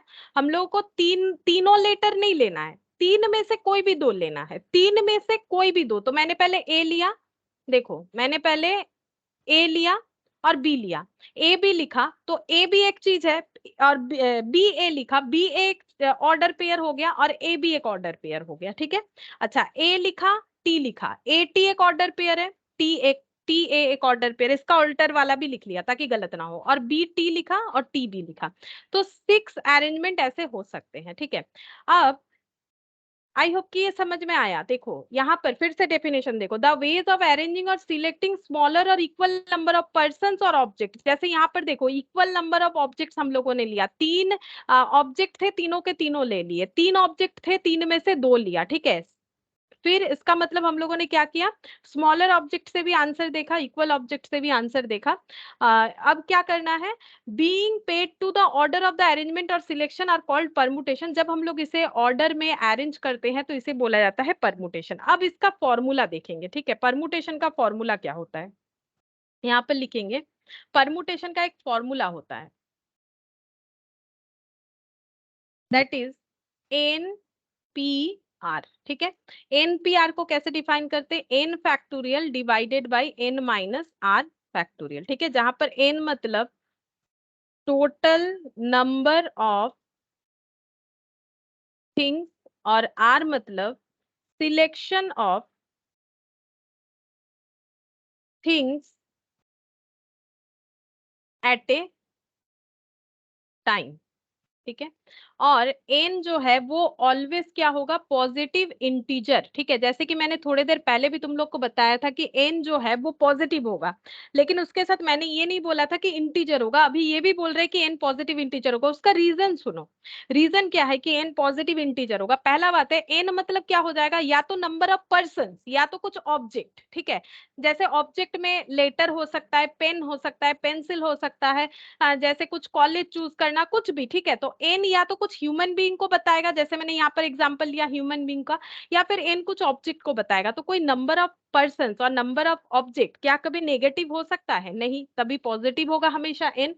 और इंटीजर होगा मतलब 1.5 पर्सन, मतलब 1.5 लोग, ऐसा थोड़ी हो सकता है। तो फ्रैक्शन में या फिर पॉइंट में कैसे होगा, कभी पॉसिबिलिटीज नहीं है, इसीलिए एन हमेशा पॉजिटिव इंटीजर होगा, ठीक है। अब ये फॉर्मूला से हम दिखाते हैं कि हम लोग का सारा आंसर कैसे सही हो रहा है। जैसे कि देखो यहाँ पर हम लोगों ने बोला था कि 2 लोग हैं और 2 चेयर में उन्हें अरेंज करना है, दो लोगों को दो चेयर में अरेंज करना है। तो यहाँ पर मुझे बोलो n का वैल्यू कितना है, r का वैल्यू कितना है। n का वैल्यू कितना है, r का वैल्यू कितना है। हमें दो चेयर दिया गया है, दो चेयर में दो लोगों को अरेंज करना है, तो n कितना है, दो। यहाँ पर चेयर दो है, ऑब्जेक्ट का बात हो रहा है, और दो जगह में दो पर्सन को बैठाना है, तो r हो गया दो। ठीक है, मतलब दो पर्सन है तो दो चेयर को ही सिलेक्ट करना पड़ेगा। ठीक है, अब हमारा फॉर्मूला क्या बोल रहा है, एन पी आर। ठीक है, एन पी आर, तो ये कैसे लिखेंगे, 2p2, और 2p2 का मतलब यहाँ पर फॉर्मूला देखो क्या बोल रहा है, n factor divided by n minus r factorial, यानी कि 2 factorial divided by 2 minus 2 factorial equal to 2 factorial, 2 minus 2 मतलब 0 फैक्टोरियल, 2 फैक्टोरियल मतलब 2 इंटू 1, और 0 फैक्टोरियल मतलब 1। एक बार लिख लो 1, ये हम नेक्स्ट दिन बताएंगे एक्सप्लेन करके कि क्यों 0 फैक्टोरियल 1 होता है। तो इसके साथ एक चीज फिक्स कर लो, जैसे कि तुम लोग को ये याद रखना है, ठीक है, हम समझा देंगे, समझ के याद रखना, ऐसा रटने के लिए नहीं बोलेंगे। यहाँ पर देखो, यहाँ पर लिखो फर्स्ट 0 फैक्टोरियल हमेशा 1 होगा। ठीक है, जैसे तुम लोग सीखते हो ना कि 0 multiplied with any number, 0 multiplied with any number, तो ये बचपन से सीख लियो ना, 0 ही होता है, 0 के साथ कुछ भी मल्टीप्लाई करोगे तो 0 हो जाएगा। उसी तरह से 0 फैक्टोरियल 1 होता है, ये तुम लोग को याद रखना है, लेकिन हम ये एक्सप्लेनेशन दे देंगे कैसे 1 होता है, फिलहाल याद रखो। ठीक है, तो ये देखो दो तरीका हो गया, तो हम लोग का आंसर भी दो ही आया था। ठीक है, हम लोग का आंसर भी दो ही आया था कि दो पर्सन को दो चेयर में बैठाने के लिए हमें दो तरीका मिलेगा, आंसर 2 वेज। ठीक है, अच्छा यहाँ पर भी देखो, यहाँ पर n कितना है, 3 चेयर है, और कितने लोगों को बैठाना है, दो लोगों को बैठाना है। ठीक है, दो चेयर को ऑक्युपाई करवाना है, तो आंसर क्या हो जाएगा, NPR मतलब 3p2। 3p2 का मतलब 3 factorial divided by 3 minus 2 factorial. ऐसा क्यों, बिकॉज फॉर्मूला बोल रहा है n factorial n minus r factorial, formula ऐसे बोल रहा है। ठीक है, तो ये देखो ऐसे हो गया, 3 फैक्टोरियल का मतलब 3 to 1, और 3 माइनस 2 मतलब 1 फैक्टोरियल, और 1 फैक्टोरियल का मतलब क्या होता है, 1 होता है। तो ये हो गया 6 आंसर। ये देखो 6 तरीका, 1 2 3 4 5 6। लेकिन क्या तुम लोग एग्जाम में ड्रॉ करने बैठोगे, ये तो पॉसिबल नहीं है, तभी तो हमें फॉर्मूला सीखना पड़ेगा। इस पे देखो, हमारे पास 3 लेटर है, एन का वैल्यू 3। ठीक है, एन का मतलब मैंने क्या लिखवाया है, टोटल नंबर ऑफ थिंग्स। ठीक है, या फिर पर्सन्स, जो भी लिखो, मतलब लिविंग थिंग्स या फिर नॉन लिविंग थिंग्स, जैसे ये नॉन लिविंग थिंग्स है। तो आर का वैल्यू, आर मतलब जितने सारे हमें things at A time select करने हैं। ये देखो selection of things at A time, तो हमें बैट में से तीनों लेटर को लेके ही करना है, तो हमें सिलेक्ट भी 3 करना है। तो 3p3, तो 3p3 बन जाएगा NPR के हिसाब से। ठीक है, और यहाँ पर formula 3 factorial divided by 3 minus 3 factorial, क्योंकि हमारा फॉर्मूला यही बोल रहा है 0 फैक्टोरियल, तो 0 फैक्टोरियल 1 होता है, जैसे कि मैंने बोला 3 to 1, यानी कि 6 वेज। ये देखो 6 वेज आंसर आ गया। यहाँ पर देखो, यहाँ पर n तो है हमारे पास 3, लेकिन लेना है उसमें से 2, total number of things 3 but selection only 2। तो इसका आंसर कैसे होगा, 3p2, 3 फैक्टोरियल 3 माइनस 2 फैक्टोरियल, यानी कि 3 to 1, और यहाँ पर हो गया 1 फैक्टोरियल। तो ये भी देखो आंसर आ जाएगा 6। ठीक है, 1 फैक्टोरियल मतलब 1 होता है, 6 आ गया। तो ये अभी हम लोगों ने जस्ट एक फॉर्मूला सीखा कि कैसे करके होगा, और इसके साथ साथ तुम लोगों ने एक फॉर्मूला और भी सीख लिया, अगर देखो ध्यान से, कि NPN ये हमेशा n होता है, NPN n फैक्टोरियल होता है। जैसे देखो यहाँ पर 2p2 का अगर तुम लोग कैलकुलेशन देखोगे तो ये कितना निकल के आया, 2p2 का मतलब 2 फैक्टोरियल डिवाइडेड बाई 0 फैक्टोरियल। अब इसको अगर फिर से लिखेंगे, 0 फैक्टोरियल 1 होता है, तो समथिंग डिवाइडेड बाई 1 तो वही आएगा, तो इसका मतलब 2 फैक्टोरियल आ गया। मतलब 2p2 का मतलब 2 फैक्टोरियल, सोचो 2p2 का मतलब 2 फैक्टोरियल, अगर हम लोग इसे 2 into 1 फॉर्मेट में नहीं लिखते हैं, मतलब npn का मतलब n फैक्टोरियल, npn का मतलब n फैक्टोरियल, इसी से कंक्लूजन मैम मिल गया। हाँ बोलो। मैम, ये फॉर्मूला में पी का मतलब, पी का मतलब, हाँ पी मतलब परमुटेशन। अच्छा, वो ऐसे ही लिखना है। हाँ ऐसे ही लिखना है, ऐसे ही लिखना है। ठीक है, हाँ बोलो। ম্যাম আরেকটা ফর্মুলা আছে না, এনসিআর, ওইটার এনপিআর সেম? না ওটা সেম নয়, সি ফর কম্বিনেশন, ওটা যখন আমরা কম্বিনেশন করব তখন ইউজ করব। ঠিক আছে, এখানে সিটা এখন লাগছে না, আমরা এখন পারমুটেশন করছি। तो परमुटेशन है NPR, n number of things permutation by selecting r number of things। এটার পুরোটার ডেফিনেশন, মানে এটাকে যদি আমরা পড়তে চাই তাহলে এইভাবে পড়বো, number of total number of things permutation by selecting r number of things, ঠিক আছে, NPR। আর এটাকে এরকমই লিখতে হবে, इसको ऐसा ही लिखना पड़ेगा। जैसे अगर कोई हमें बोले 2 into 3 लिखो, तो हम लोग कैसे लिखते हैं, 2 into 3, ऐसे ही लिखना पड़ता है ना।